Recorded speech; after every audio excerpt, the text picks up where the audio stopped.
हाय। कैसे हैं सब लोग?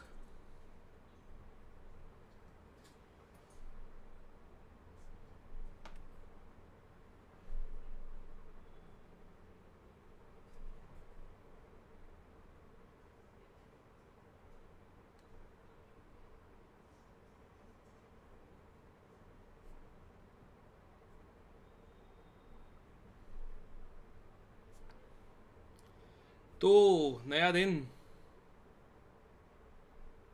हाय। थोड़ा जल्दी शुरू कर दिया मैंने। दो तीन बातें बतानी थी आप लोगों को। ये बातें बतानी थी कि जो अभी तक हमने किया है, we have already covered 3 lectures. Hi hi RD. We have already covered 3 lectures and अभी तक जो टॉपिक्स मैंने करवाए हैं, सबसे पहले तो आप उनको रिवाइज करके उनकी डीपीपी कर रहे हैं साथ साथ, आई सपोज, है ना। और दूसरी बात ये कि हाय डीआई।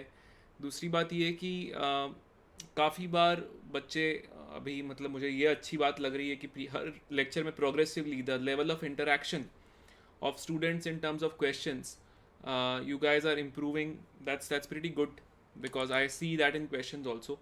इनऑर्गेनिक के अंदर मैंने कहा था आज जैसे हम एस ब्लॉक करेंगे, हाइड्रोजन फैमिली, हाइड्रोजन और एस ब्लॉक की पूरी फैमिली करेंगे, तो ये आप पूरा पढ़कर आइए, फिर मैं क्वेश्चंस कराऊंगा। ऑब्वियसली मैं कंसाइज फॉर्म में नोट्स भी दे रहा हूँ आपको, बट इसमें मज़ा तभी आएगा। स्टार्ट अभी हुई नहीं है दोस्त, अभी होने वाली है, 3 मिनट हैं अभी R S.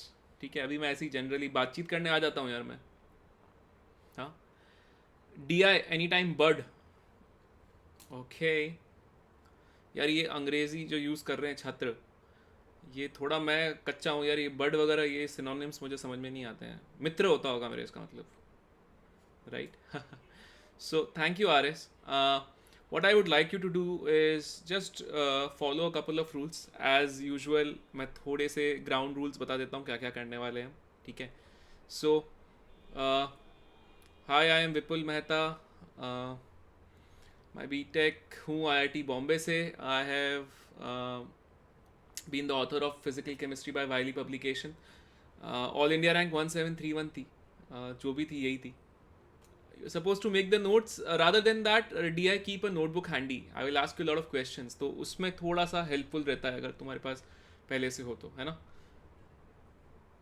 Some live class best practices: join the class on time, watch the complete lecture। in case आप बीच में से गायब हो जाते हैं, चाय पीने के लिए निकल जाते हैं, ऐसा मत करिए। Attend all classes.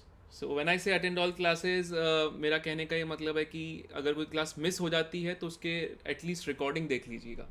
ठीक है। Then another thing I would recommend is revise before coming to the class, last lecture के लिए भी और आने वाली क्लास के लिए भी।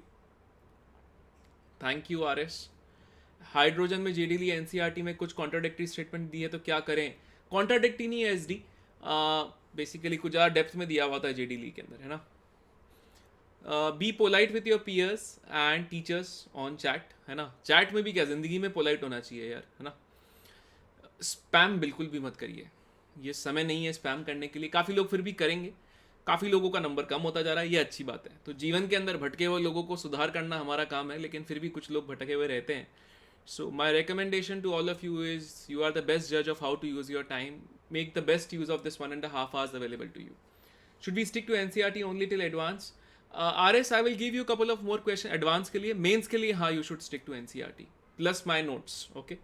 Hi KD, my doubt section inorganic के लिए हाँ बहुत अच्छा है, बट कौन से क्वालिटेटिव एनालिसिस एडवांस में आता है वो दिया हुआ नहीं है ना।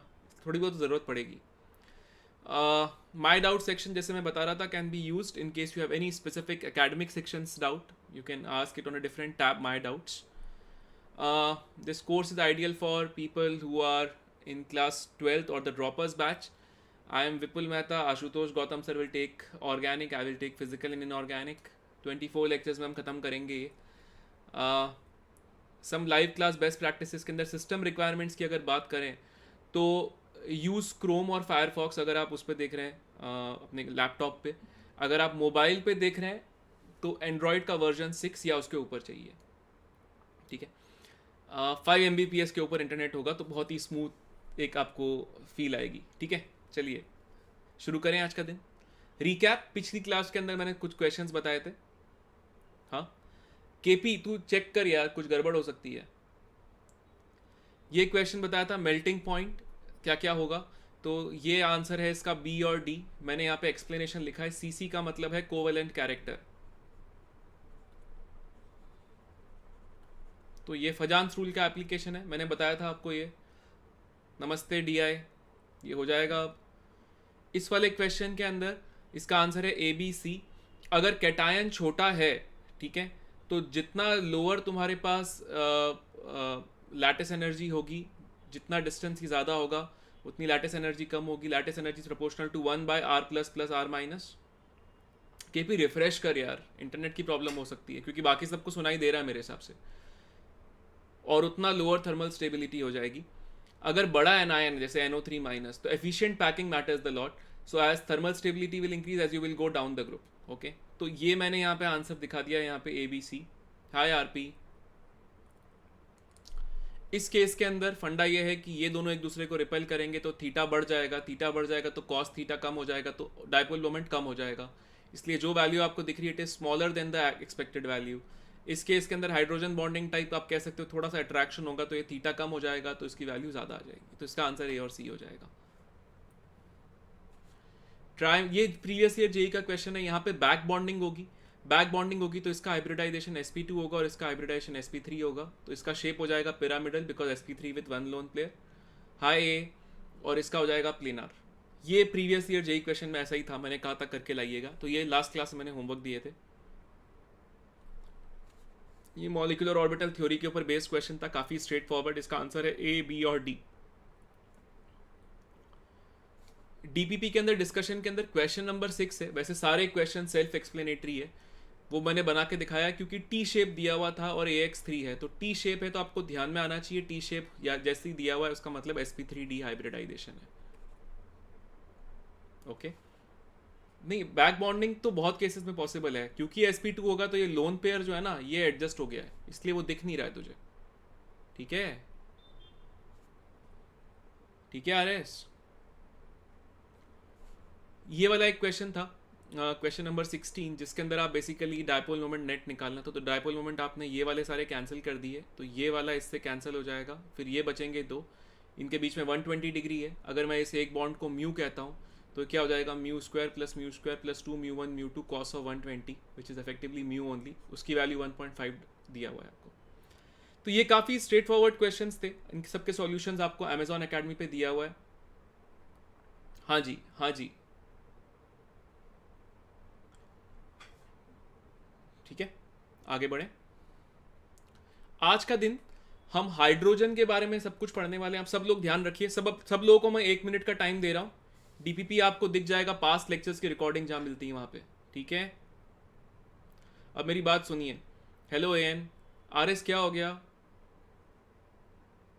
DIM क्या बोल रहा है यार, डिम का मतलब समझ में नहीं आ रहा है। प्लस ज़्यादा नहीं होता, अरे आधा अधूरा ज्ञान है ना आरएस, आधा अधूरा ज्ञान है ना। अगर हेलाइड्स होते हैं तो माइनस आई डोमिनेट करता है मीजोमरिक से, ठीक है, ठीक है भाई, ठीक है, तो वो उसका इफेक्ट नेट इलेक्ट्रॉन पुल करना ही होगा, ठीक है। चलो अभी सारे कॉपी पेन निकाल लो अपने, ठीक है। हम पहले हाइड्रोजन के बारे में पूरा एक ब्रीफ रिवीजन करेंगे, ये सब, फिर हम एस ब्लॉक के जो एलिमेंट्स हैं उनके बारे में पूरी ब्रीफ रिवीजन करेंगे, ठीक है। बीच में मैं क्वेश्चंस पूछूंगा, ठीक है। शुरू करें, चलिए। सबसे पहले एक सवाल जो जेई के अंदर बहुत पॉपुलर है, पूछते हैं प्रिपरेशन बताइए कैसे होता है। तो पानी वाटर गैस से प्रिपेयर कर सकते हो हाइड्रोजन, स्टीम रिफॉर्मर प्रोसेस हो गया, electrolysis, chlor alkali, hydrolysis of hydrides, metal and acids का reaction, right. So let's see एक एक करके। वाटर गैस से कैसे होता है, आप रेड हॉक और कोक लेते हैं और आप क्या करते हैं, स्टीम के ऊपर उसको पास कर देंगे। तो स्टीम जब आप उसको पास कर देंगे, क्या हो गया AY, रिफ्रेश कर दोस्त, तो ये वाटर गैस बनेगी, सबको याद है। हाय VA, कुछ दिख नहीं रहा है आप लोगों को, आप लोगों को दिख नहीं रहा है। हाय VA, इट इज विजिबल। अरे यार अपना इंटरनेट चेक कर दोस्त, देखो थोड़ा बहुत कभी ऊपर नीचे हो जाए ना तो अपना इंटरनेट भी देख लो ना। जीवन के लिए एक बात बता रहा हूँ मैं, इंसान को जब भी लगता है कि चारों तरफ अंधेरा है, शायद आपने लाइट ऑन नहीं करी है। लैग नहीं हो रहा है दोस्त, इंटरनेट तेज कर, ठीक है। चल, CO+H2 वाटर गैस बहुत ही बढ़िया एक अपने पास फ्यूल होता है।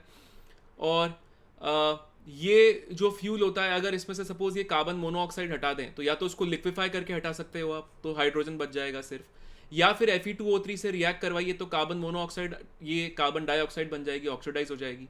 और इसको आप क्या कर सकते हो, पानी में रिमूव करके ये CO2 जो है ये पानी में रिमूव हो जाएगा। या फिर K2CO3 ले लो तो ये बाइकार्बोनेट बन के जैसे KHCO3 बन के, KHCO3 काफ़ी आपके पास इनसॉल्यूबल टाइप सा तो नहीं, सॉल्यूबल टाइप सा होगा, तो ये सॉल्यूबल होगा, ये हट जाएगा और पीछे हाइड्रोजन गैस बच जाएगी। तो आप इस तरीके से हाइड्रोजन ले सकते हैं, ठीक है। आगे बढ़ें फटाफट।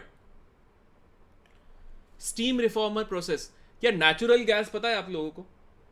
मेरी राइटिंग का क्या करूँ यार, मम्मी भी मेरी बचपन से यही बोल रही है राइटिंग सुधार कर, मेरे से सुधरती ही नहीं है ऐसे यार। तू मुझसे पूछ ले, मैं पूरा रिपीट कर सकता हूँ, ठीक है। मैं कोशिश कर रहा हूँ यार, है ना। अब यार मैं टाइप नहीं कर रहा हूँ ना ये। तो नेचुरल गैस जो होती है, ठीक है, HA, ओके, जो ये नेचुरल गैस होती है इसमें बहुत सारे लाइट हाइड्रोकार्बन्स होते हैं। जैसे CH4 ले लिया तूने, अब तूने जब उसको ऊपर स्टीम पास किया तो कभी CO बनेगा, कभी CO2 बनेगा। अगर CO2 बन गया तो बेसिकली उसको हटवा सकते हैं अपन K2CO3 से, ऐसे ही जैसे लास्ट टाइम हटाया था। और जो ये CO है, ठीक है, इस CO को ऑक्सीडाइज कर सकते हो वापस से स्टीम पास करके। ये कैटलिस्ट आप यूज कर सकते हो आयरन या कॉपर, तो इससे क्या बन जाएगा CO2। तो नेट नेट जितनी CO2 उसको हटा दोगे, लास्ट में क्या बचेगा, हाइड्रोजन। सिंपल कोल गैसिफिकेशन, इन अ वे यस वैसा ही है, ठीक है। ये इलेक्ट्रोलिसिस ऑफ NaOH या KOH या अपन ने किया था, याद है? इलेक्ट्रोकेमिस्ट्री में भी किया है ये अपन ने, याद आया क्या, है ना? अरे भाई तो क्या हो गया यार, SD आयरन भी यूज कर सकता है यार, ठीक है। तो अभी एक बात बता, यहाँ पे एनोड पे ऑक्सीजन निकलती है क्योंकि OH माइनस ऑक्सीडाइज होगा, और कैथोड पे क्या होगा, हाइड्रोजन गैस निकलेगी। NaCl का भी किया था अपन ने, उसमें भी कैथोड पे हाइड्रोजन निकलती है अगर एक्वस सॉल्यूशन लेते हैं तो, ठीक है। अगर मैं कहता हूं क्लोर एल्करी मेथड, ये NaCl में क्या होगा, क्लोराइड का ऑक्सीडेशन एनोड पे और कैथोड पे हाइड्रोजन गैस मिलेगी, सिंपल है ना। हाइड्रोलिसिस अगर करेंगे तो यहाँ पे देखो हाइड्राइड -1 में है, हाइड्राइड -1 से गया 0 में, राइट। तो बेसिकली यहाँ पे हाइड्राइड +1 में है, यहाँ पे -1 में है, रिडक्शन में होके ये ऑक्सीडाइज और ये रिड्यूस हो रहा है। कॉम प्रपोर्शनेशन रिएक्शन टाइप हो गया ये, है ना, है ना। कॉम प्रपोर्शनेशन मतलब एक ही चीज़ ऑक्सीडाइज और एक ही चीज़ रिड्यूस हो रही है और एक प्रोडक्ट बना रही है। इसका उल्टा डिस्प्रपोर्शनेशन होता है, ठीक है। अगर मेटल्स को देखते हैं आप, जैसे जिंक लेते हैं, डाइल्यूट HCl में डालते हैं, तो यहाँ पे हाइड्रोजन +1 में है, जिंक 0 में है। जिंक हो गया ऑक्सीडाइज, अगर जिंक हो गया ऑक्सीडाइज तो किसी को होना पड़ेगा रिड्यूस। क्लोरीन ऑलरेडी -1 में, रिड्यूस हो ही नहीं सकती है, तो क्या बचा, हाइड्रोजन +1 से नीचे जाएगा, +1 से नीचे जाके बनाएगा 0, हो गया रिड्यूस। आया क्या समझ में? अरे आ गया आ गया आ गया। यहाँ पे एल्यूमिनियम है 0, हाइड्रोजन है +1, एल्यूमिनियम हो गया ऑक्सीडाइज, अगर एल्यूमिनियम हो गया ऑक्सीडाइज किसी को होना पड़ेगा रिड्यूस। सोडियम ऑलरेडी +1 में है, स्टेबल है, ऑक्सीजन -2 से नीचे जा नहीं सकता, यानी कि हाइड्रोजन रिड्यूस होगा, हाइड्रोजन जाएगा 0 में। आया क्या समझ में? ये एम्फोटेरिक चीज़ों के लिए यूज़ करते हैं अपन। तो ज़रूरी नहीं है कि हमेशा आपके पास डाइल्यूट एसिड और मेटल का हो, कभी कभी मेटल और बेस भी तुम्हें हाइड्रोजन दे देते हैं, तो ये एम्फोटेरिक है। आगे बढ़ें। अगर मैं आइसोटोप की बात करता हूं तो ज्यादातर आपको प्रोटियम ही मिलता है, हाइड्रोजन 1 फिर ड्यूटेरियम बहुत कम, और ट्रिटियम उससे भी ज्यादा कम। अब रेट ऑफ रिएक्शन में ही फर्क होगा, क्योंकि आपके पास Z तो सबका 1 है, Z मतलब एटॉमिक नंबर, अगर वो सबका समय, तो अब क्या है, हाइड्रोजन के बॉन्ड को तोड़ना सबसे आसान है, तो H2 सबसे ज्यादा रिएक्टिव होगा, फिर D2 फिर T2, इसीलिए लीस्ट एक्टिवेशन एनर्जी, इसको EA का मतलब एक्टिवेशन एनर्जी है, वो हाइड्रोजन की होगी, तो फास्टेस्ट रिएक्शन उसका होगा। तो केमिकल रिएक्शन में हाइड्रोजन फास्ट होगा, लेकिन फिजियोप्शन के अंदर उल्टा पाया जाता है, ठीक है। तो फिजिकल एड्सॉर्प्शन के अंदर ड्यूटेरियम ये पाया गया है ज्यादा है हाइड्रोजन से, ठीक है। उसके अलावा एक्सचेंज रिएक्शन, सपोज मुझे NaOD बनाना है, हाँ बेरियम हाइड्रोक्साइड यूज करते हैं, सही बोल रहा है ये, ठीक है। अगर तेरे को NaOH D2O से बनाना है तो क्या होगा, ये D रिप्लेस हो जाएगा, जो रिप्लेस हो रहा है उसको मैं वाइट से दिखा रहा हूँ, ठीक है। ये देखो यहाँ पे ये इससे रिप्लेस हो रहा है, और एक यहाँ पे H आ गया, यहाँ पे D आ गया, यहाँ पे ये रिप्लेस हो गया, ठीक है, राइट। और सिमिलरली यहाँ पे एक H रिप्लेस हो गया यहाँ पे इससे, दिख रहा है क्या। तो ये रिप्लेसमेंट हो सकता है। ये क्यों पाया गया है यार, ऑनेस्टली तो फिजियोप्शन के अंदर क्या होती है, वॉन्डरवॉल फोर्सेज होती हैं, जिसका वेट ज़्यादा है उसकी वॉन्डरवॉल फोर्सेज ज़्यादा स्ट्रांग होगी, है ना केपी, क्योंकि बॉन्ड तो बन नहीं रहा है। तो वॉन्डरवॉल फोर्सेज किसकी ज़्यादा होगी, जिसका मॉलिक्यूलर वेट ज़्यादा है वो D2 का ज़्यादा है, इसलिए। आया समझ में, मैं लिख देता हूँ यहाँ पे, van der Waals forces proportional to molecular weight, ठीक है, ओके केपी। डिसोसिएशन में तो यही होगा दोस्त, हमेशा हाइड्रोजन ज़्यादा होगा, ठीक है। जैसे H2O भी तू लेगा तो वो D2O से ज़्यादा होगा, क्योंकि बॉन्ड ब्रेक करना आसान है ना ऐसे, एक्टिवेशन एनर्जी भी कम है, ठीक है ऐसे। ऑर्थो एंड पैरा हाइड्रोजन, जब मैं ऑर्थो और पैरा हाइड्रोजन की बात करता हूं तो ऑर्थो हाइड्रोजन मतलब ये दो हाइड्रोजन एटम्स हैं, इनका पैरेलल स्पिन है, और अगर एंटी पैरेलल स्पिन है तो पैरा है, ठीक है। तो ये जो आइसोमर्स हैं ऑर्थो और पैरा आइसोमर, ये बहुत इंपॉर्टेंट है, मैं इस पर स्टार मार्क कर रहा हूं। अभी तक तुमने पूरे अपने सिलेबस में एक भी ऐसा एग्जाम्पल नहीं है, राइट। तो अब एक सवाल ये है कि पैरा जो है, पैरा ज़्यादा स्टेबल होता है, तो दिस इज मोर स्टेबल है अगर ऑर्थो वाले से, तो इसकी एनर्जी लोअर होगी, लोअर एनर्जी देन ऑर्थो, हाँ या ना। गुड इवनिंग गुरुदेव HM, गुड इवनिंग आपको भी, है ना। एट 0 केल्विन पे आप देखते हो तो 100% पैरा होता है। जैसे जैसे आप टेम्परेचर बढ़ाते रहेंगे, ऑर्थो की वैल्यू जो है, यानी कि ये वाला जो है ऑर्थो, इसकी वैल्यू बढ़ती रहेगी, ठीक है। मैक्सिमम ऑर्थो कितना हो सकता है, 75%, उससे ज़्यादा नहीं हो सकता, यानी कि 3:1 रेशियो मैक्सिमम हो सकता है। पैरा को अगर आपको ऑर्थो में चेंज करना है तो या तो आप आयरन, निकल, प्लैटिनम, इनमें से कोई भी यूज़ कर सकते हैं, ठीक है। बता दिया ना मैंने तेरे को, तू पैरा के अंदर अगर तू गर्म करता है इस कैटलिस्ट के साथ, आयरन, निकल, प्लैटिनम या कोई भी पैरामैग्नेटिक चीज़, ऑक्सीजन जैसे पैरामैग्नेटिक है, कैसे है पैरामैग्नेटिक, मॉलिक्यूलर ऑर्बिटल थ्योरी से, NO एक ऑड इलेक्ट्रॉन मॉलिक्यूल है, para is more stable, yes. 100% सिर्फ पैरा होता है, ऑर्थो नहीं हो सकता है, सिर्फ स्पिन का फर्क है यार, पैरेलल और एंटी पैरेलल। एक्चुअली तो NMR स्पेक्ट्रोस्कोपी से देखेगा तो एक सिंगलेट एक ट्रिपलेट आएगा, वो मैं क्वेश्चन पूछूंगा ना अभी, ठीक है। हाइड्रोजन बॉन्डिंग ये आप वैसे काफ़ी हद तक पढ़ने वाले हो ऑर्गेनिक में भी, इंटरमोलिकुलर क्या होती है और इंट्रामोलिकुलर क्या होती है, बस मैंने उस पर थोड़ा सा यहाँ पे एक चीज़ बताई है, ठीक है। स्पिन कैसे पता लगती है, NMR स्पेक्ट्रोस्कोपी से, ठीक है। हाइड्राइड मतलब compound of things with hydrogen, okay. So यहाँ पे आयोनिक है, कोवलेंट है, मेटालिक है, इंटरमीडिएट मतलब कभी कभी पता नहीं लगता है, ठीक है। आयोनिक मतलब जो 1A और 2A, 1A मतलब S ब्लॉक के एलिमेंट्स, 2A मतलब S ब्लॉक के एलिमेंट्स। अगर ये हाइड्राइड आप लेते हो, पानी से रिएक्ट कराते हो, तो हाइड्रोजन -1 में है, वो ऑक्सीडाइज होकर 0 में जाएगा, और यहाँ पे +1 से 0 में आएगा, तो हाइड्रोजन गैस इवॉल्व होगी। ये अपन ने भी किया भी था, मेटल हाइड्राइड को पानी से रिएक्ट करते तो हाइड्रोजन बनता है। They are very strong reducing agent, क्योंकि हाइड्रोजन -1 में स्टेबल नहीं है, ठीक है। तो हाइड्रोजन बड़ा होकर +1 में जाना चाहता है, तो इसे यहाँ पे सिलिकन +4 में है, यहाँ पे सिलिकन -4 में है, तो इसने क्या किया, सिलिकन को कर दिया रिड्यूस, खुद हो गया ऑक्सीडाइज। आया समझ में। यह आपने और कहाँ पढ़ा है, याद आया आपने, LiH, NaBH4, ये सब में हाइड्राइड्स होते हैं, ये आपने ऑर्गेनिक में बहुत जगहों पे यूज़ किया हुआ है, याद आया क्या, ये सब लिथियम एल्यूमिनियम हाइड्राइड या फिर NaBH4, ये सब अपन रिड्यूसिंग एजेंट की तरह यूज़ करते हैं ऑर्गेनिक में, याद करो। ये सारे रिड्यूसिंग एजेंट में होता क्या है, रिड्यूसिंग एजेंट हाइड्राइड ही होता है। चलिए आगे बढ़े। लीगेंड कहाँ है दोस्त, तो भी हाइड्रोजन -1 में ना, चाहे लीगेंड भी ले ले दोस्त, RP हाइड्रोजन का ऑक्सीडेशन नंबर तो -1 में ही है, ठीक है तो वो हाइड्राइड ही, ठीक है। P ब्लॉक एलिमेंट्स के साथ जैसे AHN या AH8-N, जहाँ पे N ग्रुप नंबर है, B2H6, SiH4, H2S, H2O ले लो, PH3, ये सारे क्या हैं, कोवलेंट हाइड्राइड्स, ठीक है। Metallic hydrides, D block, lanthanides, actinides, F block के एलिमेंट, जैसे इनको F ब्लॉक कह सकते हो, इनके साथ जो भी बनेंगे वो सब क्या होंगे, मेटालिक हाइड्राइड्स। ये टिपिकली क्या होगा आपके पास, ये टिपिकली आपके पास बहुत ही जो इंटरस्टिशीज होते हैं, खाली जगहें होती है, उनमें होता है। तो क्या होता है, इनकी डेंसिटी कम हो जाती है। डेंसिटी कम क्यों होती है? क्योंकि क्रिस्टल जो है थोड़ा सा एक्सपैंड हो जाता है, तो वॉल्यूम बढ़ गया।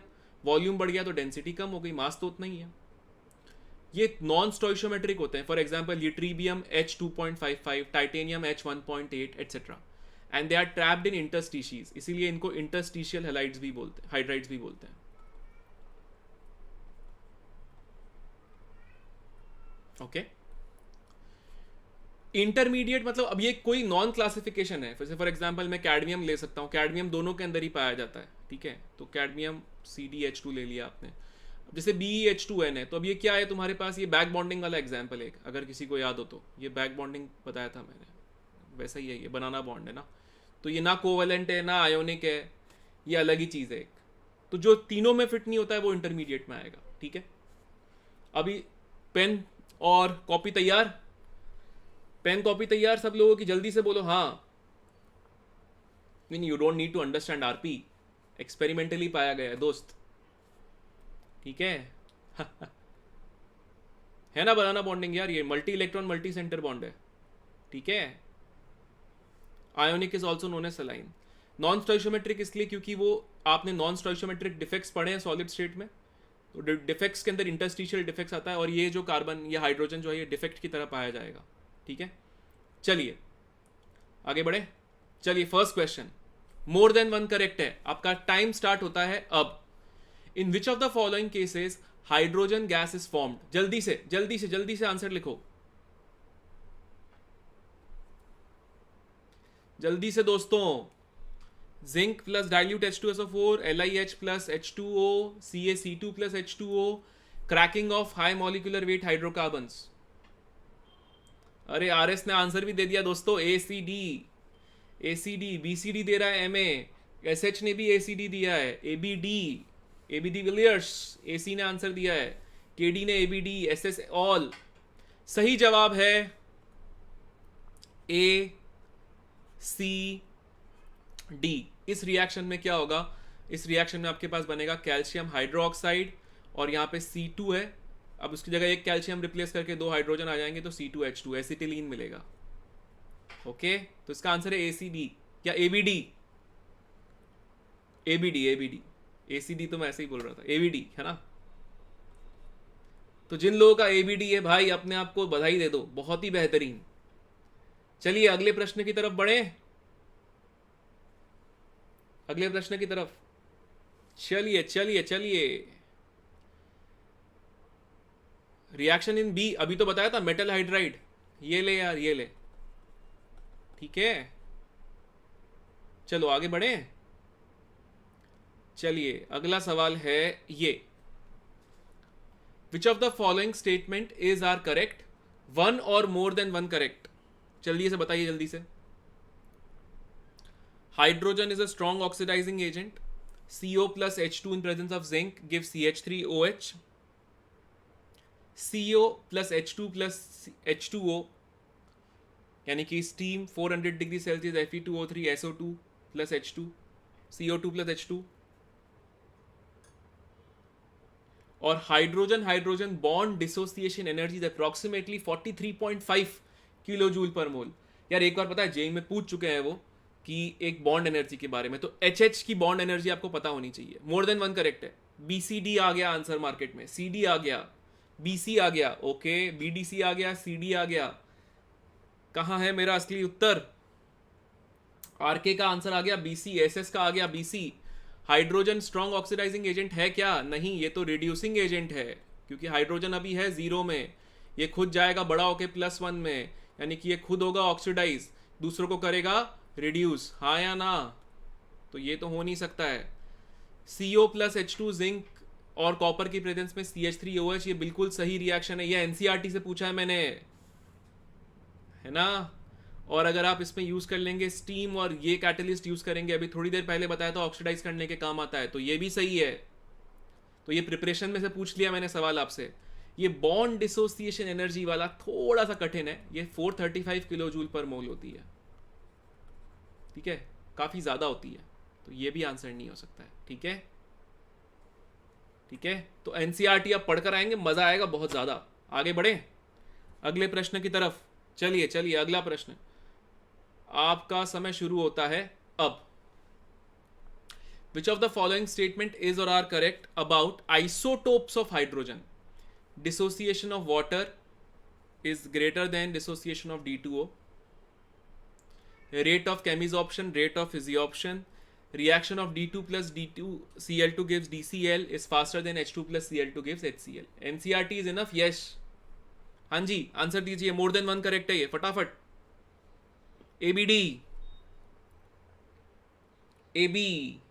अरे ये तो अभी बताया था यार, डिसोसिएशन तो इसका ही फास्ट होगा, केमीज ऑप्शन के अंदर भी रेट सही है, फिजियोप्शन के अंदर रेट उल्टी होगी, और ये रिएक्शन स्लोअर होगा ना, क्योंकि H2 का ब्रेक करना ज़्यादा आसान है। ए बी पक्का, ए बी ही सही उत्तर है भाई। बहुत ही बढ़िया, बहुत ही बढ़िया, तेज। अब समझ में आया जो मैं बता रहा हूँ हर क्लास के अंदर, उसके ऊपर ही सवाल आएंगे, तो ध्यान से सुनिए, ठीक है। चलिए आगे बढ़ते हैं। Question number 4, which of the following statement is correct? One or more than one correct. चलिए बताइए। 0 केल्विन पे ऑर्थो हाइड्रोजन 100% है, और टेम्परेचर बढ़ने पे पैरा हाइड्रोजन बढ़ता है। बी ऑप्शन है, para form has lower energy than ortho form. C है, NMR spectroscopy of para hydrogen gives a singlet, and para and ortho hydrogen have different specific heats. अरे यार ये थोड़ा सा कठिन पूछ लिया मैंने। देखिए ये तो गलत ही है, अभी बताया था, ये बताया था। अच्छा, एनएमआर स्पेक्ट्रोस्कोपी करते हैं अगर, तो एनएमआर से क्या होता है, आपके पास जो ऑर्थो है वो आता है आपके पास ट्रिपलेट, क्योंकि आपके पास स्पिन ऐड हो जाता है, और जो पैरा है उसमें स्पिन कैंसिल होता है, तो वो आता है सिंगलेट। ठीक है, तो ये ऑब्वियसली मैं स्टार मार्क कर रहा हूं, ये एक्सपेक्टेड नहीं था कि आपको आए। They have different specific heat, हाँ, they have different properties. NMR is magnetic resonance दोस्त, ठीक है, वो अपन एक ऑर्गेनिक में पढ़ा होगा तुम लोगों ने काफी बार। तो इसका आंसर BCD है यार। ये थोड़ा सा कठिन था, मैं एक्सपेक्ट करता हूं कि यार आप B और D बता सके, C निकालना मुश्किल था, वो मैंने थोड़ा दे दिया यार, थोड़ा मसाला देना पड़ेगा ना। अगला प्रश्न करें, 5th question, which of the following is correctly matched? ये मोर देन वन करेक्ट है। चलिए बताइए।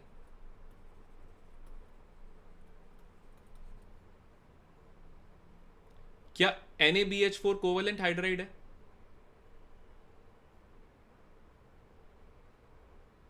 नहीं, NaH है ना इसमें। क्या ये आपके पास कोवेलेंट हाइड्राइड है?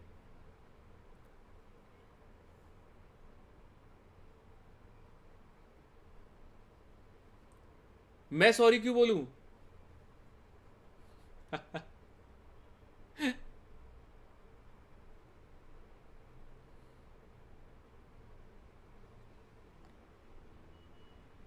अरे मैंने यहां पे थोड़ा सा गड़बड़ कर दी, रुको, इसको थोड़ा सा जर्मेनियम कर देता हूं मैं। ये GE9H20 है, GE9 ऐसे लिख देता हूं, GE9H20। चलो बताओ, अभी बताओ। तो ये तो कोवेलेंट ही है ना यार, ये इंटरस्टिशियल है। अब कैडमियम वाला क्या होता है, इंटरस्टिशियल नहीं होता है, ये इंटरमीडिएट होता है, ठीक है। तो ये ट्रिक थी इसमें, ये वाला नहीं बता सकते थे, ये थोड़ा ट्रिकी मैंने डाल दिया। हाँ यार अब क्या करें, केडी। तो इसका आंसर B और C है, बट ठीक है, इसमें मैं तुमको ब्लेम नहीं कर सकता हूं। D मतलब मैं भी लिख देता, ये टफ सवाल दे दिया यार। D ब्लॉक है, लेकिन कैडमियम की प्रॉपर्टी दोनों जैसी पाई जाती है RS, ठीक है, इसीलिए तो ट्रिकी है ना, ठीक है मेरे दोस्त, इसलिए तो स्टार मार्क किया ना कि सब गलती करेंगे, ठीक है। अब ध्यान रखना, गलती मत करना। आगे बढ़े, क्योंकि प्राइमरीली NaH है, ठीक है, तो उसकी प्रॉपर्टी NaH जैसी ही होगी। आगे बढ़े, S ब्लॉक एलिमेंट्स, फटाक से रिवाइज कर लेते हैं इसको, है ना। चलिए, समय हमारे पास थोड़ा सा कम होता है, इसलिए मैं रिवाइज कराने में बहुत जल्दबाजी करता हूँ, लेकिन पढ़कर आएंगे तो बहुत मज़ा आएगा। ठीक है, शुरू करें। इलेक्ट्रॉनिक कॉन्फ़िगरेशन अगर एल्कली मेटल्स का कहा जाए तो आउटर मोस्ट इलेक्ट्रॉन NS1 होता है। जैसे जैसे टॉप टू बॉटम आप जाएंगे आपके पास साइज बढ़ेगी और आयोनाइजेशन एनर्जी कम होगी, ये तो पीरियोडिक प्रॉपर्टीज में पढ़ चुके हैं। मेल्टिंग पॉइंट, जैसे जैसे ऊपर से नीचे जाएंगे मेल्टिंग पॉइंट डिक्रीज होता रहेगा, बॉइलिंग पॉइंट डिक्रीज होता रहेगा।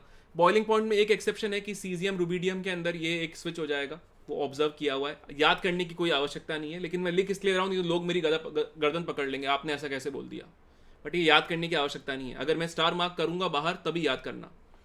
Density as you will go down will increase, metallic nature will increase because electropositive nature will increase, electropositive nature proportional to 1 by ionization energy। ये फिर से हम बता चुके हैं, सारे पीरियोडिक प्रॉपर्टीज की बातें हैं ये। सबसे स्टेबल क्या होता है? Oxidation number +1। सेकेंड ग्रुप में आएंगे ना दोस्त। ठीक है। रिएक्शन विथ एयर, यार अगर एयर की बात करें तो लिथियम बनाएगा ऑक्साइड, ये सुपर इंपॉर्टेंट है, इसको भूलेगा नहीं कोई भी। लिथियम जो है वो क्या करेगा? बनाएगा ऑक्साइड, सोडियम बनाएगा पेरोक्साइड, और बाकी पोटेशियम, रुबिडियम, सीजियम ये बनाएंगे तुम्हारे पास सुपर ऑक्साइड। एयर के अंदर लिथियम नाइट्रोजन से भी रिएक्ट करेगा, वो मैं आगे लिख लूंगा ना, है ना। रुक जाना मेरे भाई, सारे ऑक्सीजन एक साथ लिखे रहे ताकि गलती ना हो। मुझे नहीं पता है क्या एयर में नाइट्रोजन है, तो ये तुमने Li3n बोला, अब तुम्हारा जेई में हो जाएगा। ठीक है, खुश? अब मैं पढ़ूं आगे। चलिए थोड़ा सब्र रखो दोस्तों। ठीक है, पानी से रिएक्ट करेंगे तो hydroxide plus hydrogen gas evolve होगी। अगर आप हाइड्रोजन से रिएक्ट करेंगे तो मेटल हाइड्राइड बनेंगे। जैसे जैसे आप नीचे जाएंगे हाइड्राइड की स्टेबिलिटी कम क्यों होगी? क्योंकि हाइड्राइड और मेटल की साइज में फर्क आता रहेगा, तो उसको ब्रेक करना आसान हो जाएगा। नाइट्रोजन, अभी अरे ए कहाँ चला गया? मेरा दोस्त था ए। हाँ भाई ए, सॉरी मत बोलिए यार, सॉरी क्या बोल रहा है, हो जाता है। अब देख आ गया ना, यहाँ पे सिर्फ लिथियम ही रिएक्ट करेगा, और लिथियम का भाई कौन है? मैग्नीशियम। डायगोनल रिलेशनशिप याद आया? ये अपन आगे पढ़ने वाले, लेकिन लिख देता हूँ यार मैं, तो तुम ये कह दोगे। ठीक है, चलिए। X2 मेटल, अगर मेटल हाइड्राइड्स बन जाएंगे। मेटल सल्फाइड्स की बात करें तो एक पॉलीमर टाइप की चीजें भी बन जाती हैं यहाँ पे। जैसे फॉर एग्जांपल मैं Na2S5 कहता हूँ, तो ये क्या है? एक सल्फर, दूसरा सल्फर, तीसरा, चौथा, पांचवा दिख रहा है, ये पॉलीसल्फाइड बन चुका है, तो दिस इज पॉलीसल्फाइड। तो कई बार है ना, लोग ऐसे लिख देंगे Na2S5, तो घबरा मत जाना, अरे ये क्या लिख दिया, लिख दिया लिख दिया। ठीक है, hi SS। Solution in liquid ammonia, JEE के अंदर इसमें बेशुमार सवाल पूछे जा चुके हैं। बेशुमार समझते हो? बहुत सारे। दिस इज सुपर इंपॉर्टेंट, ये इंपॉर्टेंट है केपी। मेटल को कभी भी लिक्विड अमोनिया में डालते हो, वो 1A 2A दोनों के लिए वैलिड है। तो क्या होता है? मेटल पहले इलेक्ट्रॉन, ये अपन ने कहाँ पढ़ा था? मेटल इलेक्ट्रॉन देता है लिक्विड अमोनिया में। कौन सा प्रोसेस होता है? ऑर्गेनिक में एक रिडक्शन होता है। कौन सा रिडक्शन होता है? कौन सा रिडक्शन होता है मेटल और लिक्विड अमोनिया ऑर्गेनिक में? जल्दी से बताओ। बर्च, बर्च रिडक्शन होता है, याद आया? तो ये मेटल जो है पहले इलेक्ट्रॉन देता है, याद आया? तो ये मेटल और इलेक्ट्रॉन अमोनिया से कंबाइन करेंगे, ये दोनों कंबाइन करके बनाएंगे अमोनिएटेड कैटायन, और ये दोनों कंबाइन करके बनाएंगे अमोनिएटेड इलेक्ट्रॉन। इन दोनों को मिलाओगे तो मेटल जो है कंडक्टिंग इन नेचर हो जाएगा, क्योंकि एक आयंस बन गए। अगर सिर्फ इस इलेक्ट्रॉन वाले को देखते हो तो because of this is electron which is not mixed with someone else, right, तो ये पैरामैग्नेटिक है, और ये ब्लू कलर सॉल्यूशन का इसकी वजह से ही आता है। ठीक है, ऑन स्टैंडिंग कुछ समय के बाद अगर तू छोड़ दोगे सॉल्यूशन को तो क्या होगा? ये कलर फेड हो जाएगा। क्यों? क्योंकि ये इलेक्ट्रॉन जो है ये मेटल से कंबाइन करके, अमोनिया से कंबाइन करके एक तुम्हारे पास अमाइड बन जाएगा, और अगर तुमने कॉन्सेंट्रेशन बढ़ा दिया तो रेड ब्राउन बनता है, ब्रॉन्ज कलर। ठीक है, और ये ब्रॉन्ज क्यों है? क्योंकि तुम्हारे पास मेटल जो है उसका क्लस्टर बन जाता है, इलेक्ट्रॉन आपस में पेयर कर जाते हैं, आपस में पेयर करेंगे तो यहाँ पे ऐसा बन जाएगा। ये देखो, ये पेयर किया हुआ है, ये 2 लिखा हुआ है।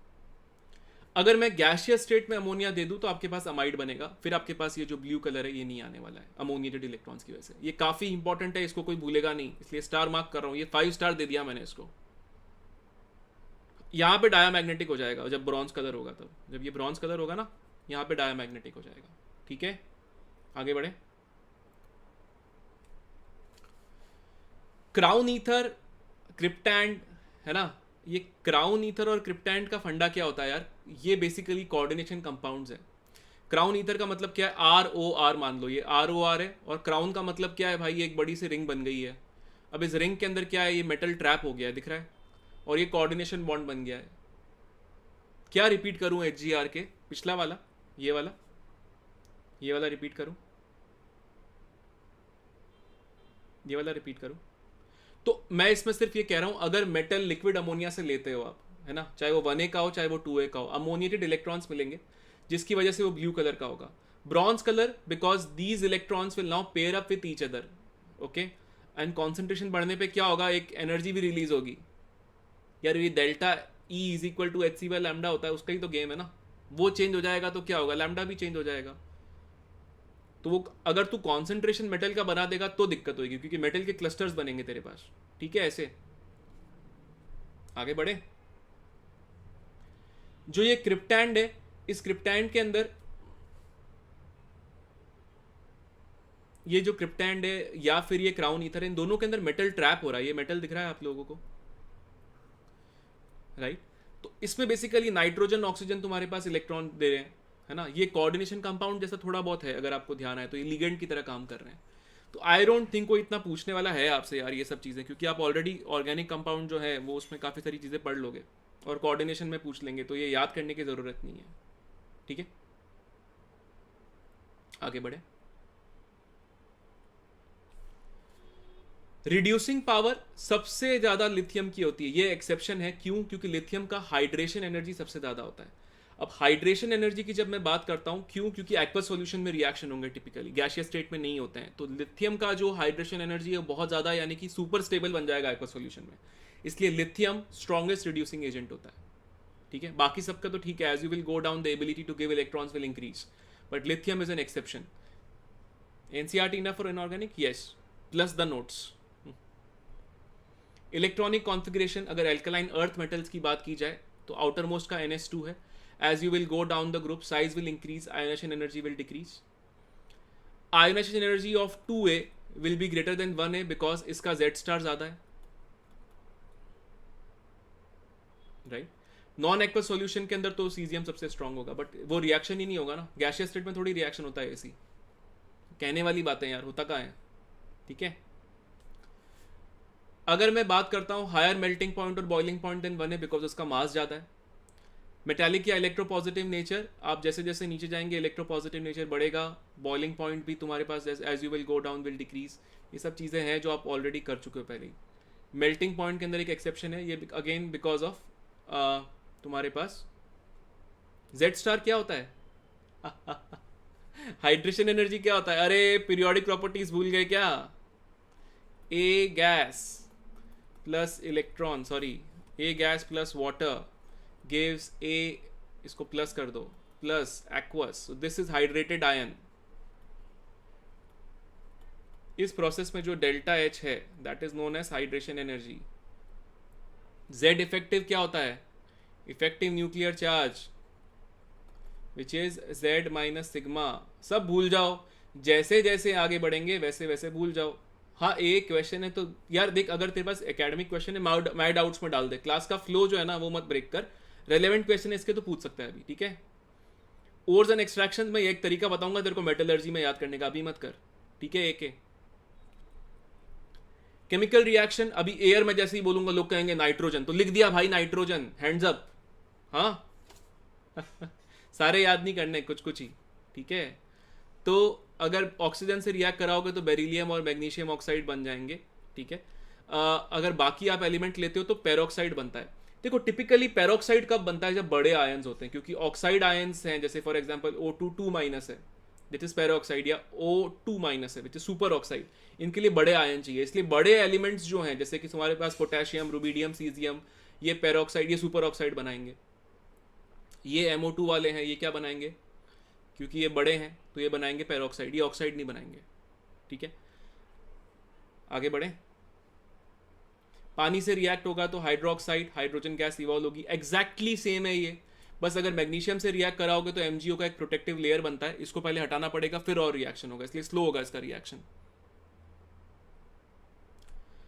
अगर आप कार्बन से रिएक्ट कराओगे तो कार्बाइड बन जाएंगे, ये अपन पी ब्लॉक में भी पढ़ने वाले हैं। अब सपोज मैं एक तरीका बताता हूँ इसका, हाइड्रोलिसिस होगा तो क्या होगा। मुझे बताओ ये कार्बन कितने बेरिलियम से जुड़ा हुआ है, जल्दी से बताओ कितने बेरिलियम से जुड़ा हुआ है। ये कार्बन कितने बेरिलियम से जुड़ा हुआ है, 2। एक बेरिलियम का चार्ज कितना है, +2, तो 2 का कितना हो गया, 4। एक का चार्ज है +2 तो 2 का हो गया 4, यानी कि कितने हाइड्रोजन चाहिएंगे उसको, कितने हाइड्रोजन चाहिएंगे, 4, क्योंकि 4 चार्ज चाहिए हमको। आया समझ में, चार्ज को करना। चलो इसको देख के बताते हैं। सपोज यहाँ पे मैं लिखता हूँ एग्जाम्पल के लिए MgC2, ठीक है। बताओ यहाँ पे कार्बन, यहाँ पे C2 जो है कितने मैग्नीशियम से जुड़ा हुआ है, एक मैग्नीशियम से। एक मैग्नीशियम का चार्ज कितना है, +2, तो बेसिकली अगर हाइड्रोजन लगाऊंगा तो +2 चाहिए। +2 कैसे आ सकते हैं, 2 हाइड्रोजन से, ये आ गए 2 हाइड्रोजन। आया समझ में, इसलिए C2H2 निकलेगी। सिंपल है ये, अरे सिंपल है, बेहतरीन सिंपल है भाई, अब भूलेगा नहीं कोई इसको। आगे बढ़े, लिक्विड अमोनिया, वापस वही पूरी रामायण, ब्लू सॉल्यूशन मिलेंगे अमोनिएटेड इलेक्ट्रॉन्स की वजह से, वापस लिखने की कोई आवश्यकता नहीं है। रिमेंबर अभी कार्बन के बारे में पढ़ाऊंगा ना ये, ठीक है। चल, अगर HCl के साथ लोगे, मेटल 0 में है, हाइड्रोजन +1 में है, मेटल हो गया ऑक्सीडाइज, किसी को होना पड़ेगा रिड्यूस। क्लोरीन ऑलरेडी -1 में है, वो नीचे तो जा नहीं सकता है, तो हाइड्रोजन होगा रिड्यूस, बनाएगा 0, इसलिए H2 गैस निकलेगी। बेरिलियम एम्फोटेरिक भी है, तो पहले तुम्हारे पास एक प्रेसिपिटेट बनता है जो एक्सेस में घुल जाता है, इसको बोलते हैं सोडियम बेरिलेट। ये आप लोगों ने अभी तक कर लिया होगा, बाकी सब लोग एम्फोटेरिक नहीं होते हैं, इसलिए मैं लिख देता हूँ यहाँ पे कि बेसिस से रिएक्शन कभी कभी होगा, ठीक है। ये याद करने की आवश्यकता नहीं है, अपन बाद में भी कवर कर लेंगे इसको, ठीक है। कॉम्प्लेक्स का फॉर्मेशन, बेरिलियम मैग्नीशियम, टिपिकली इनकी साइज स्मॉल है और चार्ज तुम्हारे पास +2 है, तो कॉम्प्लेक्स बनाते हैं। जैसे मैग्नीशियम का EDTA के साथ बनता है, क्लोरोफिल में बनता है। Al होता है, लेकिन Al S ब्लॉक में नहीं है ना मेरे भाई, RP S ब्लॉक पढ़ रहा है ना दोस्त, तो फिर तो जिंक भी लिख दे, ठीक है। उठ जा भाई नींद से। और बेरिलियम जो है वो F4-, ठीक है, ठीक है। चलिए, अब ये जो मैंने टेबल बनाई है, इस टेबल को टैब्यूलर फॉर्म में जहाँ बनाया है उसको टैब्यूलर फॉर्म में ही सब घर जाके लिखेंगे। प्रिपरेशन इंपॉर्टेंट है, प्रॉपर्टीज इंपॉर्टेंट है। Na2O, अगर सारे ऑक्साइड्स की बात करें, K2O, MgO, CaO। Na2O controlled या लिमिटेड ऑक्सीजन अगर आप रिएक्ट करवाएंगे, ठीक है, 180 डिग्री के आसपास, तो आपके पास सोडियम ऑक्साइड बन जाएगा। या फिर आप Na2O2, NaNO2 या NaNO3 को सोडियम की प्रेजेंस में गर्म करेंगे तो Na2O बनेगा। इन वाले केसेस के अंदर नाइट्रोजन गैस भी इवॉल्व होगी। पानी से रिएक्ट करेंगे तो यहाँ पे सोडियम +1 में है, NaOH, अगर गर्म कर देंगे तो ये डिस्प्रपोर्शनेट होकर यहाँ पे आ जाएगा -1 और ये आ जाएगा 0। डिस्प्रपोर्शनेट भी नहीं, ये जा रहा है 0 में, ये जा रहा है तुम्हारे पास -1 में, एक ऑक्सीडाइज एक रिड्यूस हो रहा है, ठीक है। K2O की बात करोगे, KNO3 को पोटेशियम की प्रेजेंस में गर्म करेंगे तो K2O बनता है और नाइट्रोजन गैस बनती है। अगर आप पानी से रिएक्ट कराएंगे तो आपके पास सिर्फ एक हाइड्रोक्साइड बनेगा। MgO की बात करते हैं, मैग्नीशिया भी बोलते हैं उसको, अगर आप गर्म करेंगे MgCO3 को तो MgO बन जाएगा। MgO का मेल्टिंग पॉइंट बहुत ज़्यादा होता है, 2800 डिग्री के आसपास होता है, तो आपका जो फर्नेस होता है उसके अंदर रिफ्रैक्टरी मटेरियल की तरह यूज़ करते हैं इसको, ठीक है। Calcium oxide, quick lime, white होता है, एमॉर्फस होता है, गर्म करेंगे अगर आप CaCO3 को तो आपको कैल्शियम ऑक्साइड मिल जाएगा। अगर इसको आप सिलिका से या CO2 से रिएक्ट करते हैं तो CaSiO3, स्लैग, याद आया क्या स्लैग, क्योंकि साइज बहुत छोटी होती है जे, इसलिए, और चार्ज +2 है, तो चार्ज अगर +2 है, साइज छोटी है, तो चार्ज डेंसिटी यानी कि चार्ज अपॉन साइज बहुत बड़ा होता है। जिन चीज़ों का चार्ज डेंसिटी ज़्यादा होता है उनकी कॉम्प्लेक्स एबिलिटी या कॉम्प्लेक्स फॉर्मेशन एबिलिटी ज़्यादा होती है, ठीक है।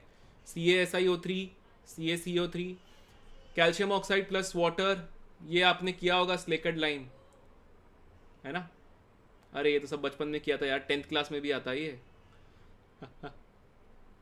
आगे बढ़े, Na2O2 को ऑक्सोन भी बोलते हैं। अभी बोला मैंने जे, तू सुनता नहीं है क्या, अभी मैंने बोला अगर चार्ज डेंसिटी ज़्यादा होती है, ठीक है, यानी कि चार्ज ज़्यादा साइज कम, जो चार्ज अपॉन साइज बहुत ज़्यादा, ठीक है। सो ये पेल येलो सॉलिड है, अगर ऑक्सीजन से नॉर्मली रिएक्ट करवाओगे 300 डिग्री सेल्सियस के आसपास तो Na2O2 बाय डिफॉल्ट बनना चाहिए। Na2O2 को पानी से रिएक्ट करवाएंगे, ये ध्यान से सुनना। अगर कोल्ड वाटर है 0 डिग्री के आसपास तो H2O2 बनेगा, अगर हॉट है तो ये H2O2 टूट कर O2 दे देगा। सिमिलरली अगर कोल्ड H2SO4 से रिएक्ट कराओगे तो H2O2 बनेगा। अगर आप CO2 से रिएक्ट करवाओगे तो क्या हो रहा है, Na2CO3 प्लस O2, यानी कि क्या कर रहा है, ये कार्बन डाइऑक्साइड को ले रहा है और ऑक्सीजन दे रहा है ना। अरे ये तो पेड़ों की तरह काम कर रहा है मेरे भाई, अरे ये तो पेड़ों की तरह काम कर रहा है ना। पेड़ भी तो यही करते हैं। तो basically it is use for absorption of CO2। आया समझ में? ऑक्सीडाइजिंग नेचर तो होगा ही यार, जैसे कोई भी हाइड्रोक्साइड का होता है, वो तो सिंपल है। KO2 की प्रॉपर्टीज भी ऐसी ही होंगी, KO2 भी CO2 से रिएक्ट करेगा तो सेम चीज ही होगी। क्या होगा बताओ, ये बनाएगा K2CO3 plus O2। K plus O2 300 degree के आसपास गर्म करोगे तो K2O2।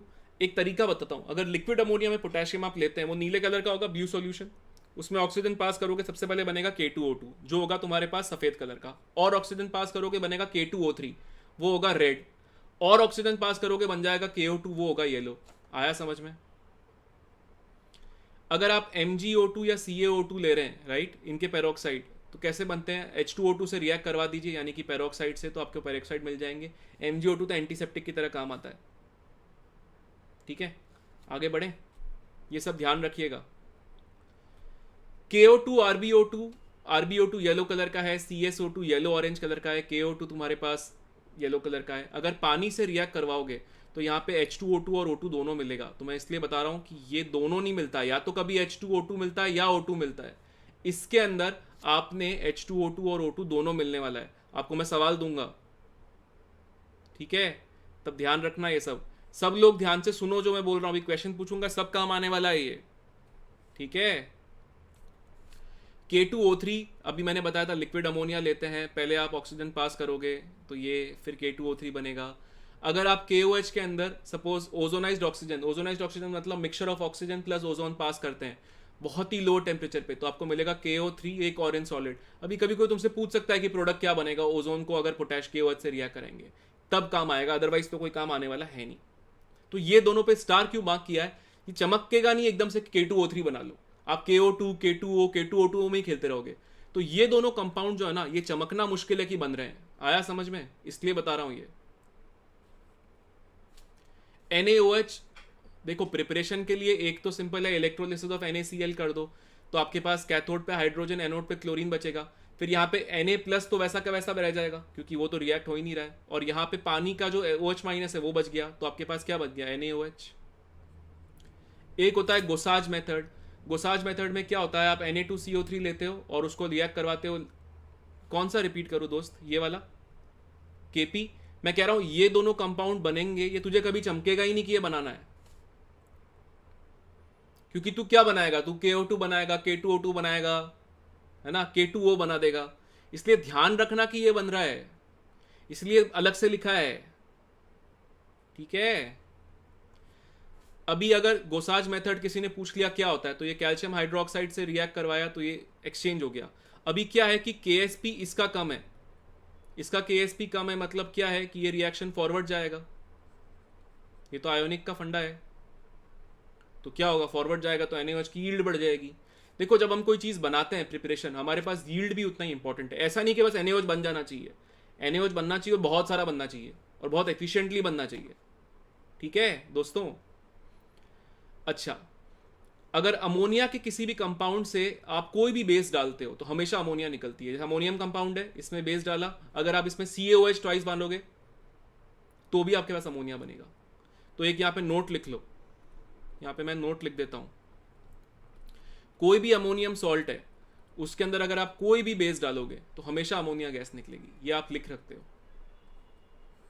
ये ट्रिक हमेशा काम आएगी,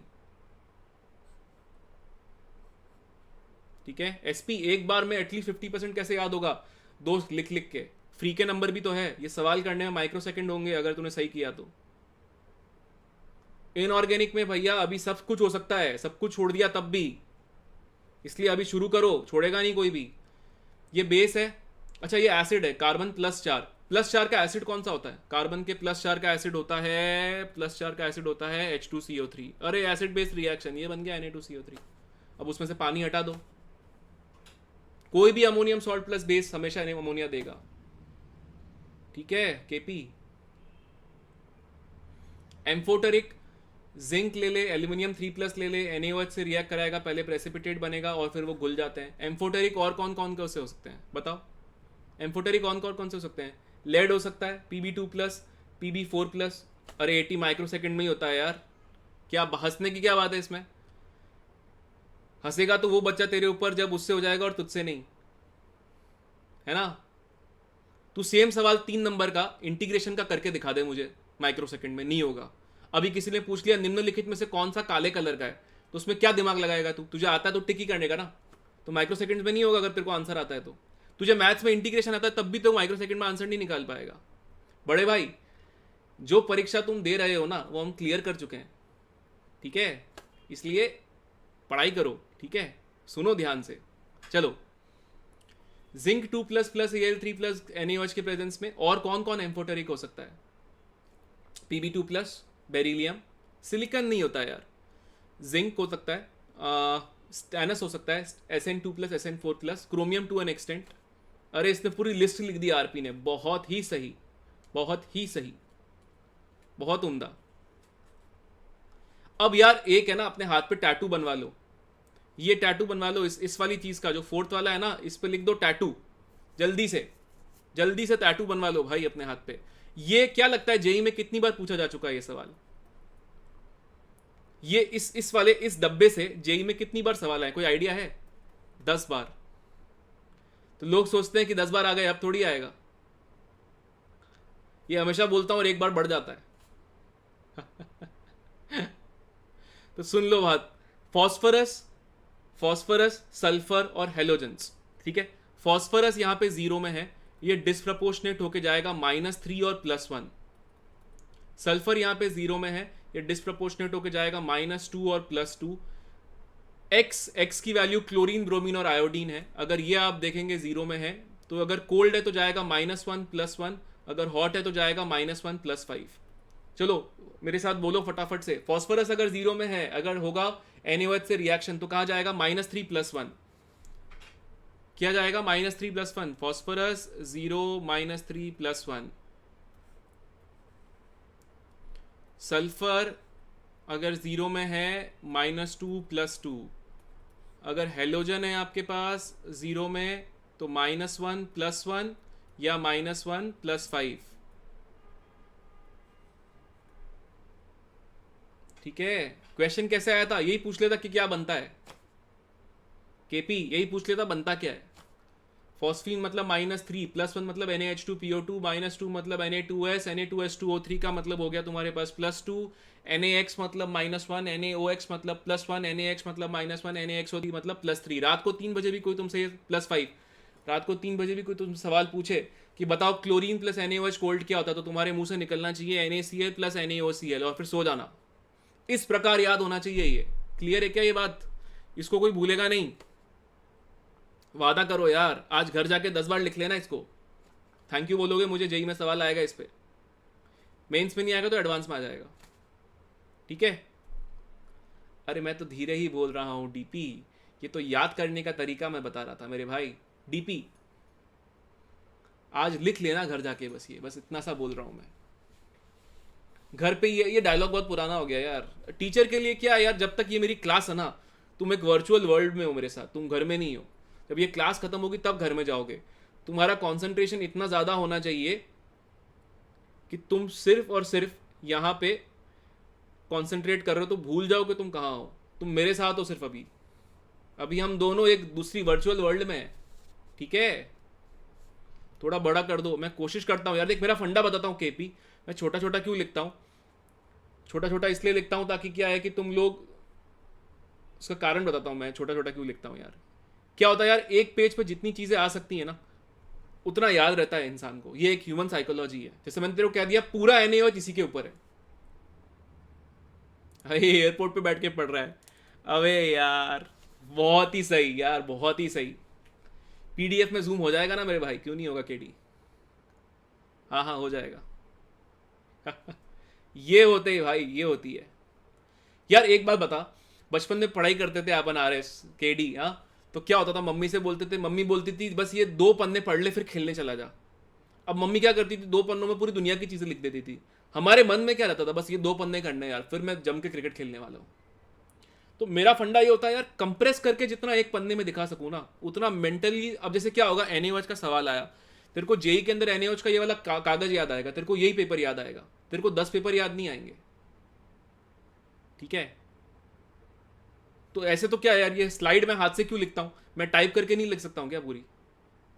हाथ से लिखने में फील आती है मेरे भाई, तेरे को मेरी गंदी राइटिंग याद रहेगी।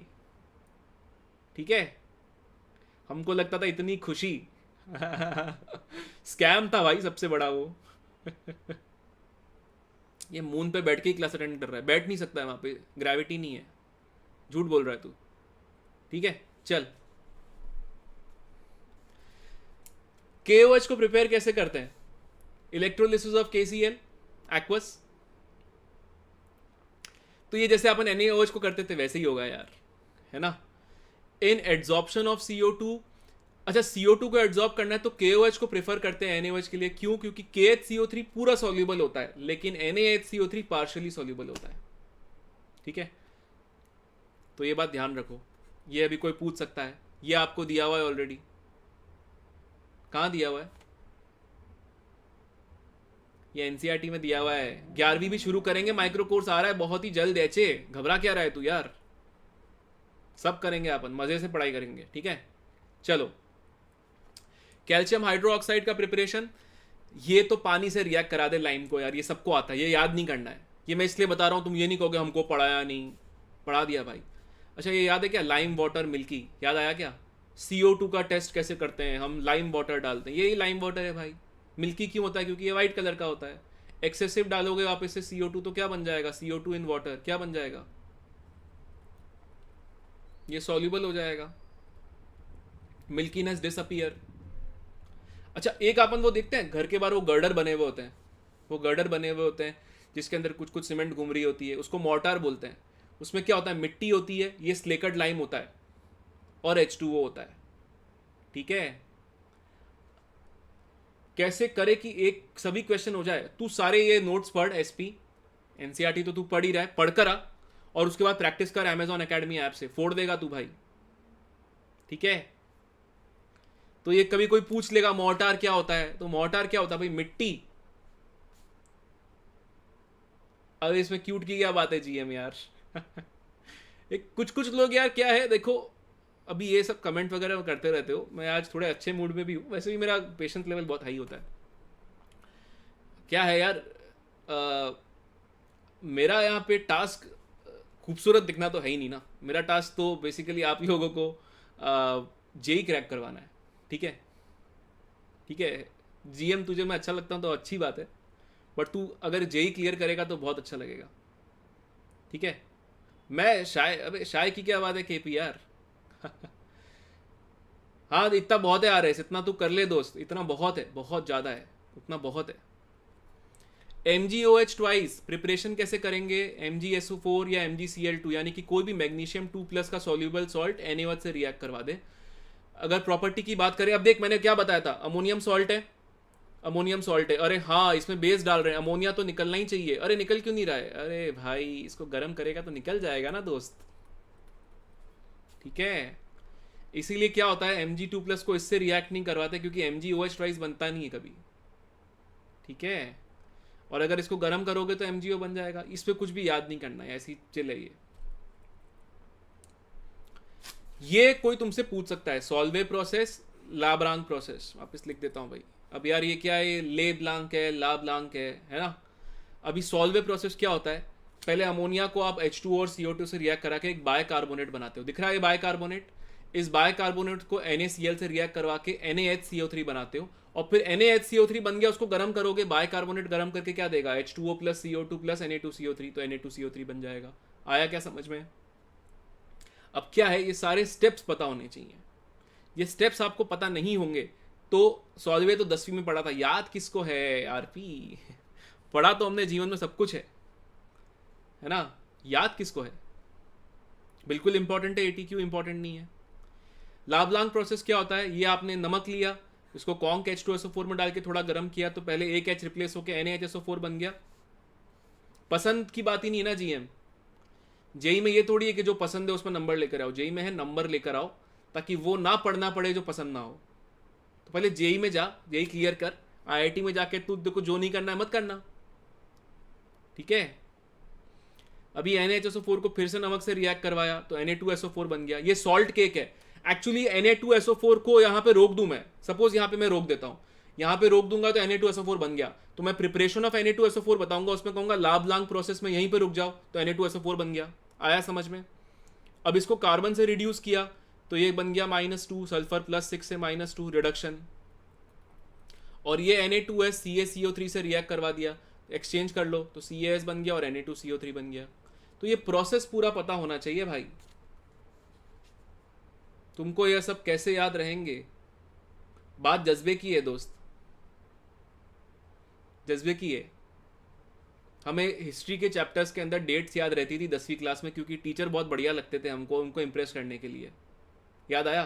तब हम कंप्लेन नहीं करते थे, हमको याद होता था कि कौन सा वॉर कब हुआ है, किसने कब क्या किया है, तब हम सवाल नहीं उठाते थे। जब हम हिंदी में क ख ग घ सीख रहे थे तो हमने कभी सवाल नहीं उठाया कि क के बाद ख क्यों आया। अब सवाल उठा रहे हैं। तो यार बात तो जज्बे की है यार। उस टाइम पे क्या होता था पता है? तब से लेकर अब में एक चीज में फर्क आ गया है। उस टाइम पे आधे नंबर भी अगर कम आते थे ना तो बहुत दिल को धक्का पड़ता था। हमको लगता था यार आधा नंबर कट कैसे गया। कितने लोग हैं यहाँ पे ऐसे जिन्होंने आधे नंबर के लिए टीचर से लड़ाई कर ली है। 9th-10th में करते थे, याद है कि मैं क्लास में फर्स्ट आऊंगा, इसके 9.34 आ गए, मेरे 9 आए, मेरे 9.25 आए। अब पता है क्या होता है? अब तुम्हारे अगर 100 में से 50 नंबर भी आते तुम कहते हो ठीक ही है। जब तुम में वो फिर से गुस्सा आ जाएगा कि यार आधे नंबर कैसे कट गए मेरे, तब तुम फिर से फोड़ने लग जाओगे। तो आपको एटीट्यूड की चेंज करने की जरूरत है। एप्टीट्यूड को तो अपने आप चेंज आ जाएगा, ठीक है। चल अभी लग जा काम पे, ठीक है।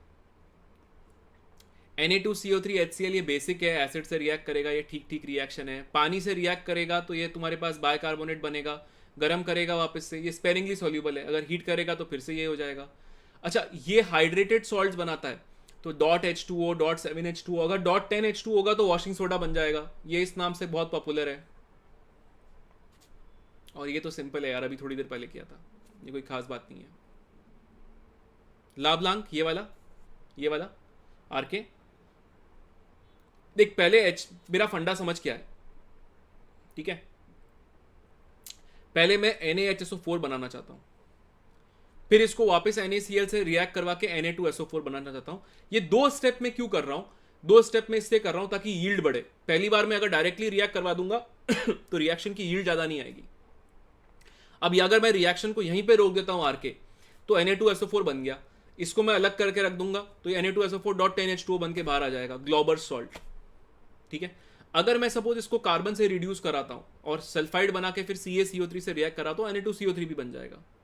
अब ये प्रोसेस इसी ऑर्डर में क्यों है? ये सब ये यील्ड बढ़ाने के लिए होता है, इसलिए उसको उस प्रोसेस को तरीके से याद रखना, ठीक है। SH K2CO3 भी लाब लांग प्रोसेस से ही बन जाएगा भाई, जैसे ये बना है एग्जैक्टली। बस Na की जगह पोटेशियम डालना है। प्रॉपर्टीज भी वही है, ये ग्लास मैन्युफैक्चरिंग के लिए भी काम आता है, कोई खास बात नहीं है उसमें। MgCO3 मैग्नीशियम का कोई भी +2 का सॉल्ट ले, यहाँ पे इससे रिएक्ट करवा बाइकार्बोनेट से, क्योंकि ये इनसॉल्युबल होता है इसलिए रिएक्ट हो जाएगा बहुत प्यार से। तो यहाँ पे तेरे पास बन जाएगा MgCO3। MgCO3 को गर्म करेगा तो अगर तो कुछ MgCO3 के फॉर्म में ही रहेगा, कुछ मैग्नीशियम हाइड्रोक्साइड बन जाएगा, कुछ .3H2 के फॉर्म में रहेगा। एकदम से तो पूरा चेंज होएगा नहीं। तो यहाँ पे एक्चुअली वाइट प्रेसिपिटेट इस फॉर्म में बनेगा तेरे पास, ठीक है। प्रॉपर्टीज जैसे कैल्शियम कार्बोनेट की अपन पढ़ेंगे आगे वैसी ही होगी। ये कैल्शियम कार्बोनेट, कैल्शियम का कोई भी +2 का सॉल्ट अमोनियम कार्बोनेट से रिएक्ट करवाओ, कैल्शियम कार्बोनेट बन जाएगा। गर्म करोगे, ये काफ़ी फेमस और इंपॉर्टेंट और सिंपल रिएक्शन है। पानी से रिएक्ट करोगे, एग्जैक्टली वही मैग्नीशियम वाला, सोडियम वाला। बाइकार्बोनेट्स ये कर चुके हैं, इसको बेकिंग पाउडर की तरह भी यूज़ करते हैं। KHCO3 एग्जैक्टली वैसा ही है, it is more soluble in water and more alkaline than NaHCO3। NCERT में यार एग्जैक्टली तो वैसे नहीं दिया हुआ है, ठीक है, ये सारे बहुत स्ट्रेट फॉरवर्ड है। सारे क्लोराइड्स, तो ये सारे ओर्स से आते हैं, जैसे फॉर एग्जांपल KCl में लेता हूँ तो ये तुम्हारे पास कार्नलाइट से मिलता है। MgCl2 क्या है, मैग्नीशियम को HCl से रिएक्ट करवा लो, ठीक है। अगर मैं बात करता हूँ सपोज ये कैसे बनता है आपके पास कैल्शियम क्लोराइड, तो by product of Solvay process, ये देखो सॉल्वे प्रोसेस कहाँ गया, ये आ रहा, ये सॉल्वे प्रोसेस, ये तुम्हारे पास NH4Cl है, ये वापस कैल्शियम से रिएक्ट करेगा और फिर CaCO3 से रिएक्ट करेगा, फिर CaCl2 बन जाएगा। तो याद करने की आवश्यकता नहीं अगर मैंने यहाँ पे नहीं लिखा है तो, ठीक है। ये क्या हो गया भाई, ये भाई स्पैमर दोस्तों ये स्पैमर मेरे दोस्त कहाँ से आ जाते हैं यार, ध्यान दे दो थोड़ा पढ़ाई पे भाई। इसकी प्रॉपर्टी के अंदर सिर्फ ये वाली चीज़ ध्यान रखिए, अगर आप लेते हैं NaCl तो वो हाइग्रोस्कोपिक नहीं होता है, लेकिन उसमें इंप्यूरिटी होती है MgCl2 की वजह से, जिसकी वजह से वो हाइग्रोस्कोपिक होता है। हाइग्रोस्कोपिक का मतलब क्या होता है, पानी को एब्जॉर्ब करने वाला, गीला गीला।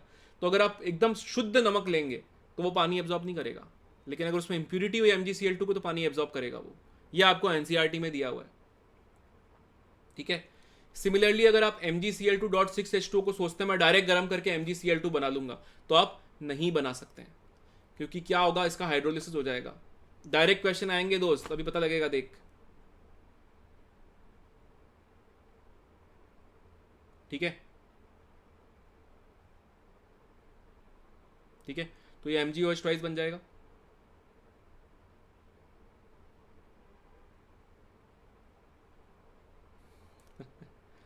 अरे यार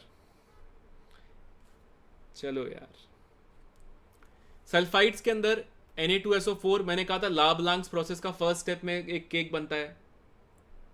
डेलिक्वेसेंट जो पानी देता है, हाइग्रोस्कोपिक जो पानी एब्जॉर्ब करता है, ठीक है, इसको बोलते हैं ग्लोबर सॉल्ट। अगर ये एनाइट्रस होगा 32 डिग्री से कम पे अगर बन रहा है, तो अगर ये रिएक्शन 32 डिग्री से ज़्यादा पे होगा तो Na2SO4 यानी कि एनाइट्रस के फॉर्म में ही बन जाएगा,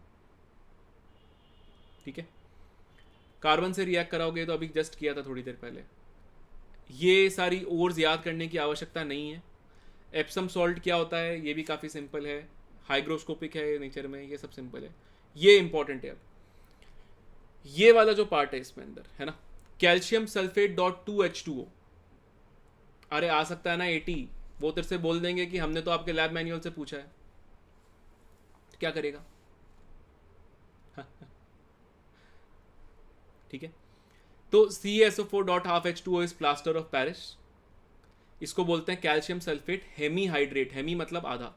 और अगर इसको बहुत ज़्यादा गर्म कर देगा तो CaSO4 बन जाएगा, ये डेड बर्न्ट हो जाएगा। डेड बर्न्ट का मतलब है अब इसको तू वापस से पानी डाल के जीवित नहीं कर सकता है, ठीक है। पहले सॉल्युबिलिटी CaSO4 की टेम्परेचर बढ़ाने पे बढ़ती है, उसके बाद कम हो जाती है, ठीक है। चलिए आगे बढ़े, अब शुरू करते हैं, शुरू कर रहे हैं हम। अब बिल्कुल आता है, क्यों 80 क्यों नहीं आएगा यार, स्कूल का ही तो पार्ट है, करे। क्यों तुमने वो नहीं पढ़ा, लीस्ट काउंट, वर्नियर कैलिपर, ये नहीं पूछा गया है, चेक करो, वो कहाँ है NCERT में, डायग्राम बना के दे देते हैं। चलिए question number 6, which of the following statement is correct, one or more than one correct, उत्तर दीजिए जल्दी से। Reducing nature, density,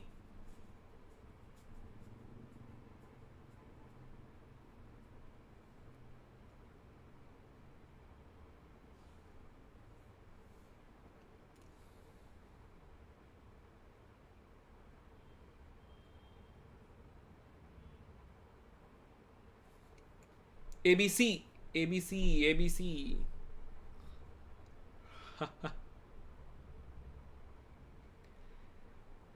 all. Reducing nature तो सही है, अभी बताया था मैंने। डेंसिटी, डेंसिटी के अंदर क्या होगा, देखो आपके पास डेंसिटी में एक पॉइंट लिख रहा हूं मैं यहाँ पे कि पोटेशियम की सोडियम से कम क्यों होती है, क्योंकि यहाँ पे डी शेल होता है, तो वॉल्यूम बढ़ जाता है, तो डेंसिटी कम हो जाती है, ठीक है। इसलिए ये भी सही है, as you will go down density will increase. अच्छा, S block elements impart characteristic colour due to crystal defects, crystal defects थोड़ी होता है यार, क्यों होता है बताओ, क्यों होता है? अरे एच न्यू क्या होता है? Energy absorbed bye electrons, electron jump करता है फिर वापस से आता है, तो क्रिस्टल डिफेक्ट की वजह से नहीं होता है वो, ठीक है, एक्साइटेशन की वजह से होता है। Yes, 1A metals have higher hydration energy than 2A metals। बताओ गलत है या सही है? 2A की 1A से ज़्यादा होती है, क्यों? क्योंकि Z star of 2A is greater than Z star of 1A, तो ये भी गलत हो गया, ठीक है। चलिए अगला सवाल, अगला सवाल नहीं आएगा भाई 80, लेकिन ये कहना गलत है क्योंकि अगर मैं जेई की बात कर रहा हूँ, ऐसे अगर किसी के पास नोट्स है जिसके बाहर से ना आए, ऐसा संभव नहीं है दोस्त, ठीक है। जेड स्टार का मतलब इफेक्टिव न्यूक्लियर चार्ज। चल ये करके बताओ। चलो, more than one correct, which of the following statement is और are correct? Li plus O2, Na plus O2, effective nuclear charge Gm। क्या यार तू पीरियोडिक भी नहीं पढ़ के आया, फिर केमिकल बॉन्डिंग की क्लास में भी नहीं आया, पढ़कर तो आया कर।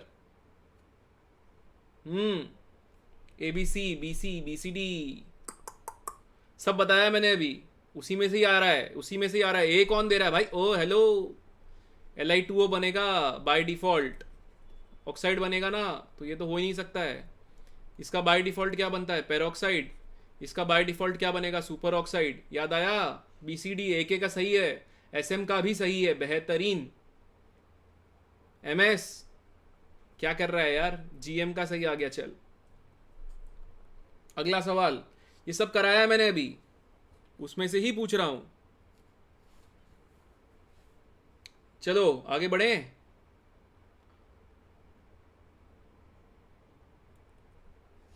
चलो, विच of the following statement is और are correct? One or more than one correct. Last वाला CaO नहीं है, CaO2 बन जाएगा प्यार से, इतना मुश्किल नहीं है बनना उसका, ठीक है। चल करके बता। KO2 is used for atmospheric purification. BeOH twice is basic in nature. Hydrolysis of Na2O2 gives O2. Hydrolysis of KO2 gives O2. Fast.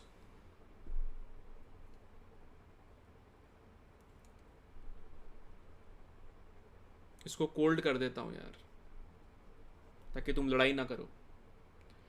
Cold कर देता हूं ताकि लड़ाई ना करो।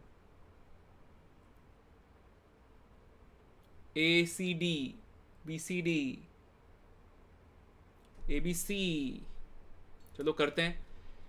एटमॉस्फेरिक प्योरिफिकेशन है तो KO2 ये CO2 से रिएक्ट करके देता है K2CO3 प्लस O2, अभी बताया था मैंने। तो एटमॉस्फेयर से CO2 तो बिल्कुल प्योरीफाई कर रहा है, पेड़ों की तरह काम कर रहा है। ये क्या बेसिक है क्या? नहीं भाई, ये तो एम्फोटेरिक होता है, एसिड और बेस दोनों से रिएक्ट करता है। इसको काटो। Na2O2 अगर हाइड्रोलिसिस करोगे ठंडे पानी से तो क्या होगा? 0 डिग्री के आसपास ये बनाएगा NaOH प्लस H2O2। और KO2 अगर रिएक्ट कराओगे पानी से तो क्या होगा? मैंने बताया था KOH, मैंने कहा था it will give you H2O2 plus O2 both. याद आया? It is use in submarine. Very good, a good job. तो इसका आंसर आएगा AD। अभी सारे आंसर तुम्हारे सही नहीं आएंगे, लेकिन मैं बस ये बता रहा हूँ उनमें से एक दो पॉइंट भी तुम्हें याद हो गए। सिर्फ एक बात सोचो, 1-1.5 घंटे की क्लास में तुम्हें 4 में से 2 ऑप्शन याद हो गए, तो रिटेंशन का पावर कितना स्ट्रांग है। इसको अगर तुम घर जाकर रिवाइज करोगे सभी सवाल होने लग जाएंगे ना, समझे? इसलिए ध्यान दो। चलो अगले सवाल पे बढ़ते हैं। चलिए अगला सवाल ये रहा, मोर than one correct. S block elements react with ammonia, मैं यहां पे लिक्विड भी कर देता हूं, चलो करो।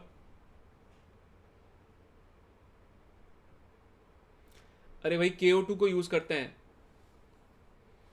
अरे 80, अब यार इस लड़ाई में कौन जीत पाया है आज तक? ये कहते हैं वो कहते हैं, पढ़ लेना NCERT, मैं थोड़ी मैं कह रहा हूँ कि मत पढ़, तो ज़्यादा पढ़ने में तो कोई नुकसान नहीं है ना।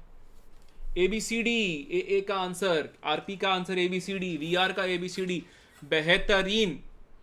ये तो बिल्कुल सही है, ये बिल्कुल सही है, ये बिल्कुल सही है। Forms amides with ammonia in gaseous state, बिल्कुल सही है, बेहतरीन, बहुत ही बढ़िया। तो ये जो मैंने पढ़ाया था वो पूरा उसी में से ही आ गया। अब वो पढ़ लिया तो ये आ गया, एक स्लाइड पढ़ लिया सवाल हो गया।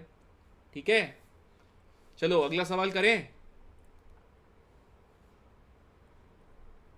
चलो ये करके बताओ। NaHCO3 both bicarbonates are less stable than the bicarbonates of 1A, बताओ क्यों?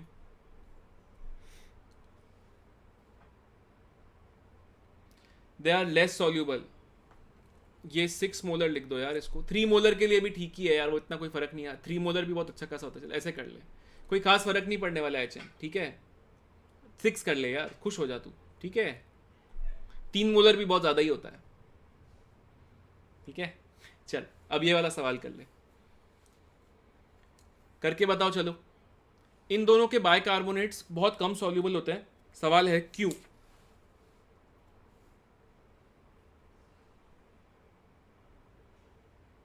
C for Calcutta, okay. D for Delhi, JK का आंसर है।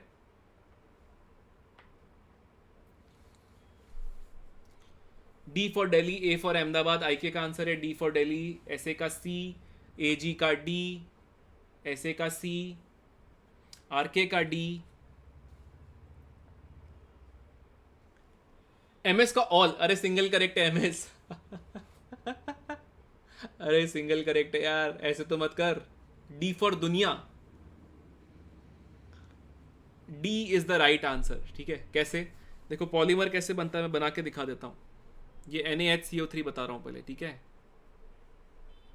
तो ये क्या होगा आपके पास, ऐसे पॉलीमर बनेगा। ये O- है, ये C डबल बॉन्ड O है, ये OH है, ठीक है। ये आपके पास बन गया इंटर मॉलिक्यूलर हाइड्रोजन बॉन्ड।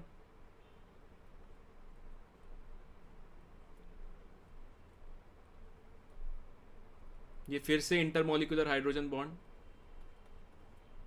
तो ये पॉलीमर बन जाएगा। ये ऐसे पॉलीमर हो गया, तो इसके केस में तो पॉलीमर हो गया। तो ये अपने आप में ही खुश है, ये पानी के साथ क्यों वेज बॉन्ड बनाएगा, जरूरत ही नहीं है इसको। और अगर मैं बात करता हूँ KHCO3 की, तो KHCO3 का जो HCO3 माइनस आयन होता है,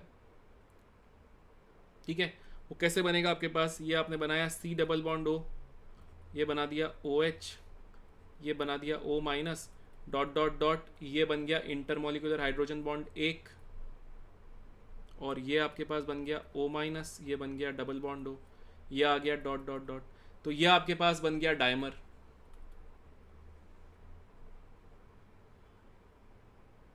राइट। नहीं, दोनों ही सॉल्यूबल नहीं है यार, ये पानी में घुलेंगे ही नहीं मेरे दोस्त। ऐसे पानी में क्या होता है, जो पानी में कौन घुलते हैं, जिनका H बॉन्ड पानी के साथ बनता है, जिनका H बॉन्ड पानी के साथ बनता है। अब इनका H बॉन्ड तो खुद के साथ ही बन रहा है यार, तो पानी में कैसे घुलेंगे। तो सवाल यही है कि पानी में क्यों कम घुलते हैं, ये लेस सॉल्यूबल, ठीक है। हाँ हाँ दोस्त, पढ़ ले, पर एनसीईआरटी पढ़नी तो पड़ेगी। चलो ये करके बताओ। 11th, इसमें मैंने इलेक्ट्रोकेमिस्ट्री का मिक्सचर डाल दिया है।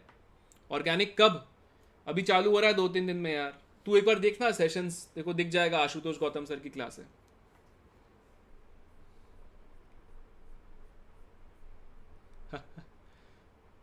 डी, बी,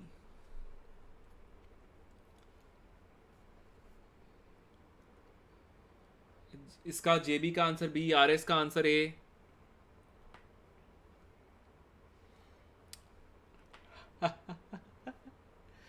डी आया है किसी का आंसर, आरके का ए, ऐसे का ए, सब आ जाएंगे शेड्यूल में, 80 सब आ जाएंगे।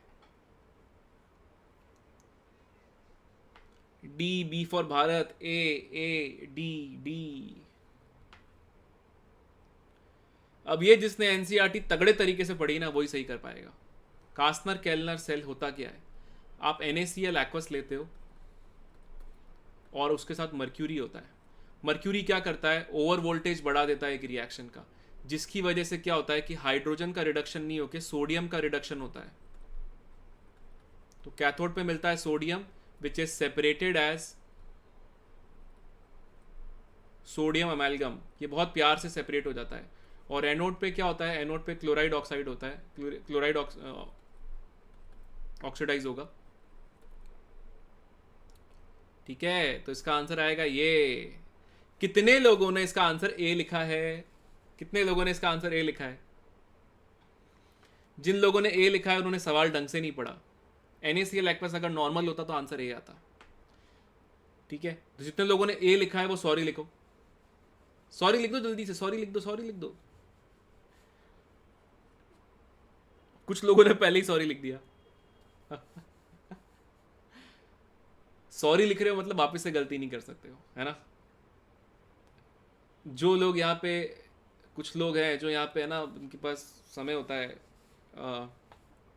वेस्ट करने के लिए, उन पे ध्यान मत दो आप लोग, है ना। आप लोग सिर्फ यहाँ पे पढ़ाई पे ध्यान दो। ठीक है, मैं यार एंटरटेन नहीं करता उन लोगों को। ठीक है, चलिए। और जैसे ही बोला उनको याद आ गया। चलो आगे बढ़े। माफ़ी मास्टर जी, माफ़ी दी तुम्हें ऐसे। ठीक है, परीक्षा में गलती मत करना। अगला प्रश्न करें। चलिए अगला प्रश्न। ओ हो, one or more than one correct. चलो भाई बताओ, इसका उत्तर बताओ।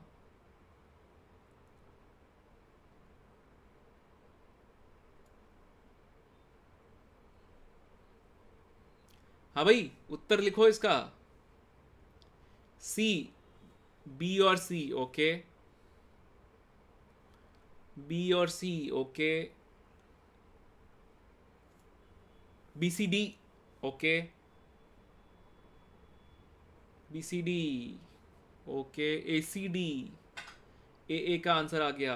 बी डी सी होगा, okay. A C D, D C A पक्का। ये पक्का कहने वाले जो लोग हैं इनको पकड़ लूंगा मैं। ए बी सी डी ई, ये नया ऑप्शन भी बना रहा है। ए सी, अरे भाई रुक, मैंने बता दिया बी सी डी। अरे आंसर मैंने बताया ही नहीं यार, मैं तो बोल रहा हूँ तुम जो लिख रहे हो उसको। अरे मैंने, मेरे ऊपर लांछन लगा रहे हो गलत आंसर बताने का। बी सी डी है ही नहीं आंसर। चलो सबसे पहले फ्लोरीन का बता देता हूँ। फ्लोरीन की अलग कहानी होती है। तो फ्लोरीन अगर रिएक्ट करता है डाइल्यूट NaOH के साथ, ठीक है, तो बनाएगा आपके पास OF2 plus NaF plus water. अगर आप सिमिलरली फ्लोरीन को लेते हैं कॉन्सेंट्रेटेड NaOH के साथ, ठीक है, तो आपके पास बनेगा यहाँ पे O2 plus NaF plus H2O। तो ये तो सही है। क्लोरीन यहाँ पे जीरो है, लेकिन ये डाइल्यूट है, कॉन्सेंट्रेटेड थोड़ी है। तो यहाँ पे क्या आना चाहिए था? यहाँ पे आना चाहिए था -1 + 1। ये कितना है? +5। तो ये गलत हो गया ना, कॉन्सेंट्रेटेड में होता है +5, तो बी तो होगा ही नहीं। यहाँ पे क्या बनना चाहिए था? NaCl plus NaOCl। फिर ये आना चाहिए था -3 + 1। तो चेक करो, ये -3 है, ये +1 है, तो ये तो सही है। ये आना चाहिए था -2 + 2। चेक करो, ये -2 है, ये +2 है, तो ACD सही उत्तर है। ACD किसका है भाई? हमसे रुति हो गई। क्षमा करें, क्षमा के प्रार्थी की बात नहीं है यार। HM देख क्या है यार, एक टीचर के लिए सबसे ज़्यादा प्राउड मोमेंट क्या होता है? उनके बच्चे सही करें। RS good job, RK good job. मैंने हॉट कोल्ड लिखा था इसलिए कंफ्यूजन हो गया होगा। वो डाइल्यूट कॉन्सेंट्रेटेड में भी सेम कहानी होती है। ठीक है, याद होएगा अब ये। ठीक है, एग्जाम में गलती नहीं होनी चाहिए RS, ये मुद्दे की बात है भाई। एग्जाम में गलती नहीं कर सकते हैं। चलिए आगे बढ़ें। अगला प्रश्न, अगला प्रश्न ये रहा आपके सामने। अरे यार, गिफ्ट है गिफ्ट। चलो आंसर दो इसका, सिंगल करेक्ट। गिफ्ट है गिफ्ट। खटैक से आंसर आना चाहिए। ये जिसने गलत किया 30 सेकंड में आंसर, जिसने गलत किया वो सॉरी लिखेगा। चलो कुछ आंसर आए। AK, NA, RS, VR। ओ हो, बारिश हो रही है यहाँ पे। डी की, दिल्ली, दिल्ली रॉक्स, दिल्ली के शहजादे। अरे बाप रे, कोई और नहीं है? अहमदाबाद के आम, डी फॉर डेंजर। डी बिल्कुल सही उत्तर है, फ्री का था यार ये, दिल वालों की दिल्ली। और ऐसे दिल यार जेई वालों का हो तो कितना अच्छा है ना, फ्री के सवाल देते हैं। और शहजादी, हाँ यहाँ पे मैं जेंडर न्यूट्रल हूँ यार, हाँ बुरा मत मान लेना यार, दिल्ली के शहजादे शहजादी कोई भी, वाराणसी के यार, कहीं के भी हो, दिल के शहजादे होना ज़रूरी है, ठीक है। तो ये तो काफ़ी सही चल रहा है यार, ये तो फोड़ दिया सब लोगों ने। अब ये देखो, ये माइक्रो सेकंड्स की जो मैं बात कर रहा था ये कर रहा था, ये इस लेवल का आता है जेई में सवाल, आ चुका है, हुआ ना माइक्रो सेकंड में। ये कितने नंबर मिलेंगे? 4। ये सेम सवाल आप 4 नंबर का मुझे कोई भी मैथ्स, फिजिक्स या कोई भी और टॉपिक में करके बता दो, 3 मिनट से कम में होएगा ही नहीं यार। इसलिए ये रैंक चेंजिंग है, ठीक है। बिहार के लाल, but my answer is D, ठीक है। क्या हो गया केपी, क्या हो गया, नहीं है मतलब? अरे फोड़ के आएगा तू एचएम, ये स्पिरिट चाहिए मुझे दोस्त, यही स्पिरिट चाहिए। देखो मैं पहले भी बता चुका हूँ, फिर से बता रहा हूँ, आप लोग चाहे कहीं पे भी बैठे हो, ठीक है, आप लोग मेरे छात्र हैं, यू आर माई स्टूडेंट्स, और मैं इस गुरुकुल में आप लोगों का द्रोणाचार्य हूँ। तो जो मेरी बात है उसको मानना तो पड़ेगा, जीवन में आगे बढ़ने के लिए किसी भी एक को गुरु तो बनाना पड़ता है यार, ठीक है। अरे इस बार फोड़ेंगे ना, ए फूट गया तो क्या हो गया, इस बार जेई फोड़ेंगे अपन, आगे बढ़े। चलिए 14 question, which of the oxides are amphoteric in nature. अभी एक बच्चे ने पूरी लिस्ट बना के लिखी थी, थंब क्यों यार, मुझे रैंक चाहिए तुम लोगों से। चलो चलो चलो करके बताओ, मोर देन वन करेक्ट, गिफ्ट है गिफ्ट। आर एस का आंसर है ऑल, ए के का आंसर है, एटी का आंसर है ऑल, एम के ऑल, ओके, एक का आंसर है बीसीडी, सीडा। सीडा का मतलब क्या होता है? मेथड फॉर स्टडिंग इनऑर्गेनिक, बताता हूं, अभी बताऊंगा तेरे को, बिल्कुल बताओगे एचएम, मुझे पता है तुम फोड़ने वाले हो। R S good job, M M miss कर रहा है क्या, कुछ मिस हो रहा है, कुछ मिस हो रहा है, क्या हो रहा है बता भाई। जिंक एम्फोटेरिक है, पहले बनेगा हाइड्रोक्साइड, एक्सेस NaOH डालोगे तो क्या बन जाएगा, Na2ZnO2, तो ये एम्फोटेरिक है, ये सॉल्यूबल है, और ये प्रेसिपिटेट है। SNO पहले बनेगा प्रेसिपिटेट,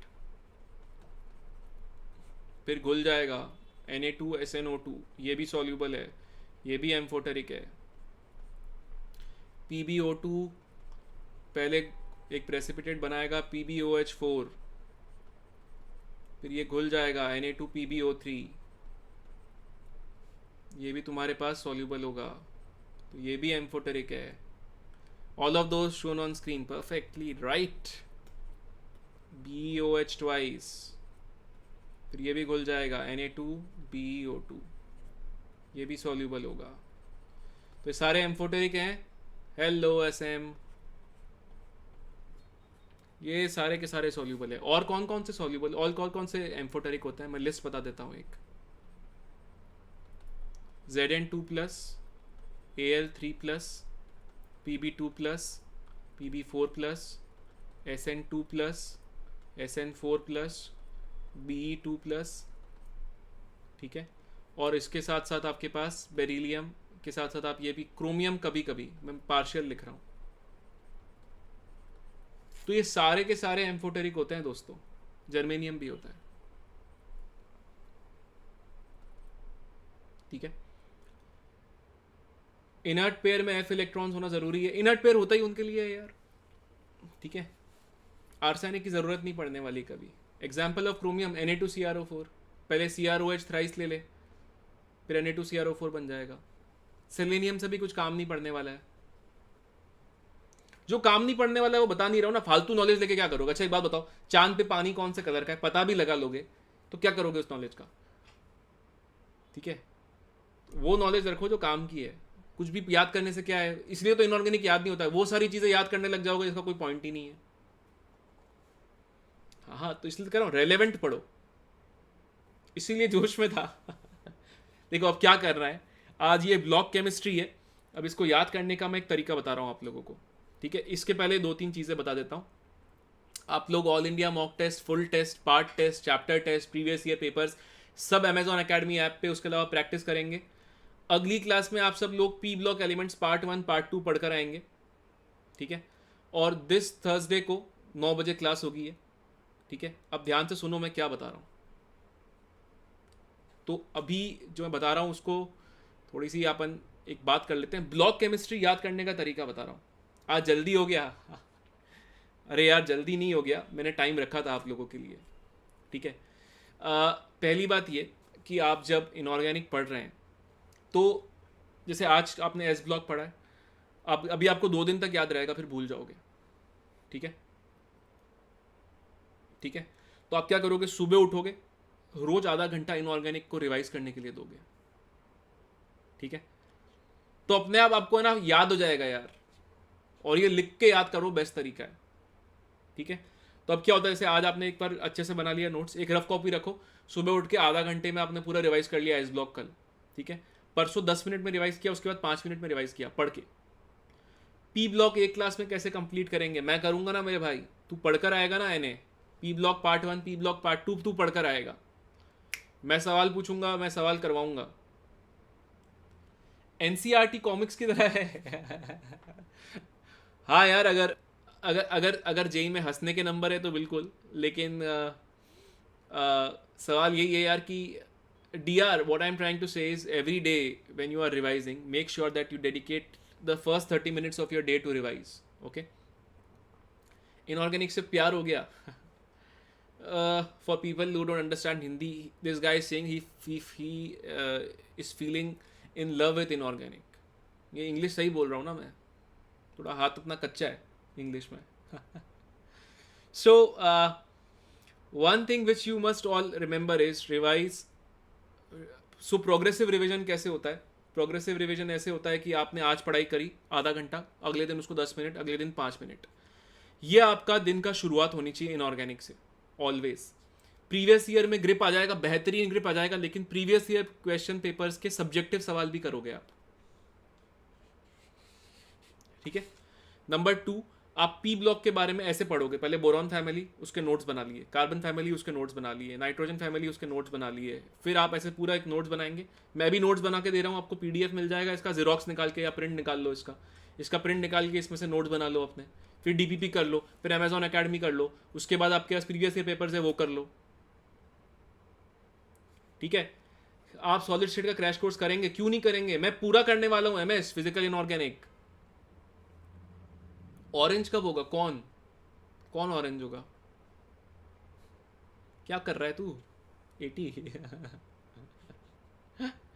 माइंड मैप्स काम करेंगे क्या, माइंड मैप्स बिल्कुल काम करते हैं, लेकिन उसके लिए पहले याद होना चाहिए, तो सिर्फ माइंड मैप्स याद हो जाएंगे यार, ठीक है। सर मैं आपके ही नोट्स बना रहा हूँ, plus DP plus NCERT plus PYQ, फोड़ देने वाला है भाई तू तो फोड़ने वाला है, श्योर है RS, ठीक है।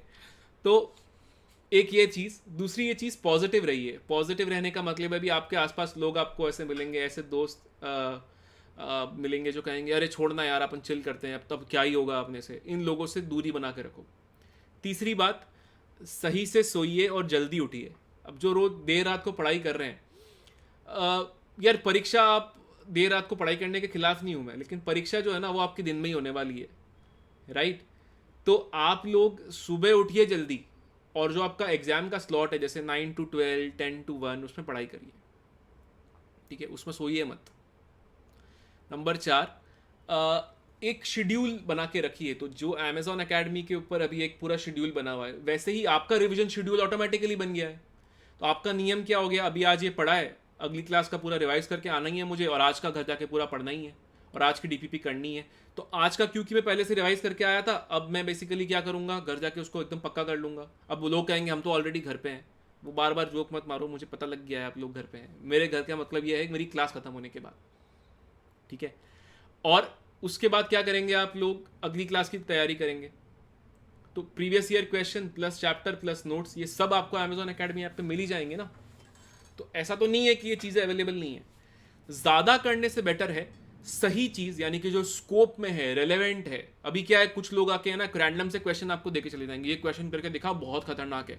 अरे भाई उससे पूछ लो, रेलेवेंट भी तो होना चाहिए ना। जेई के अंदर कुछ भी आड़े टेढ़े सवाल नहीं पूछते हैं, वो रेलेवेंट पूछते हैं। तो ऐसे मित्रों से बच के रहें, ठीक है। ऐसे मित्र मेरे केस में भी हुआ करते थे यार जब हम बच्चे थे, ठीक है। तो what is most important as of now is to keep a calm temperament, to keep a fixed schedule, to follow a dedicated mechanism for revision and to attend the classes regularly, ठीक है। And बाकी सब चीज़ों के लिए तो हम है ही ना, तो है ना रेलेवेंसी के लिए आरएस नोट्स में जो रेलेवेंट है वही है ना। अच्छा एक बात बताओ, एक टीचर खुद 100 किताबें पढ़ के रेफर करके पढ़ा रहा होगा ना, तुम तो एक ही पढ़ सकते हो। तो बिल्कुल आएगा ना, एमएस आ जाएगा यार, मेरे पास है ना, मैं बोल रहा हूँ आ जाएगा यार, क्या घबरा रहा है तू, ठीक है।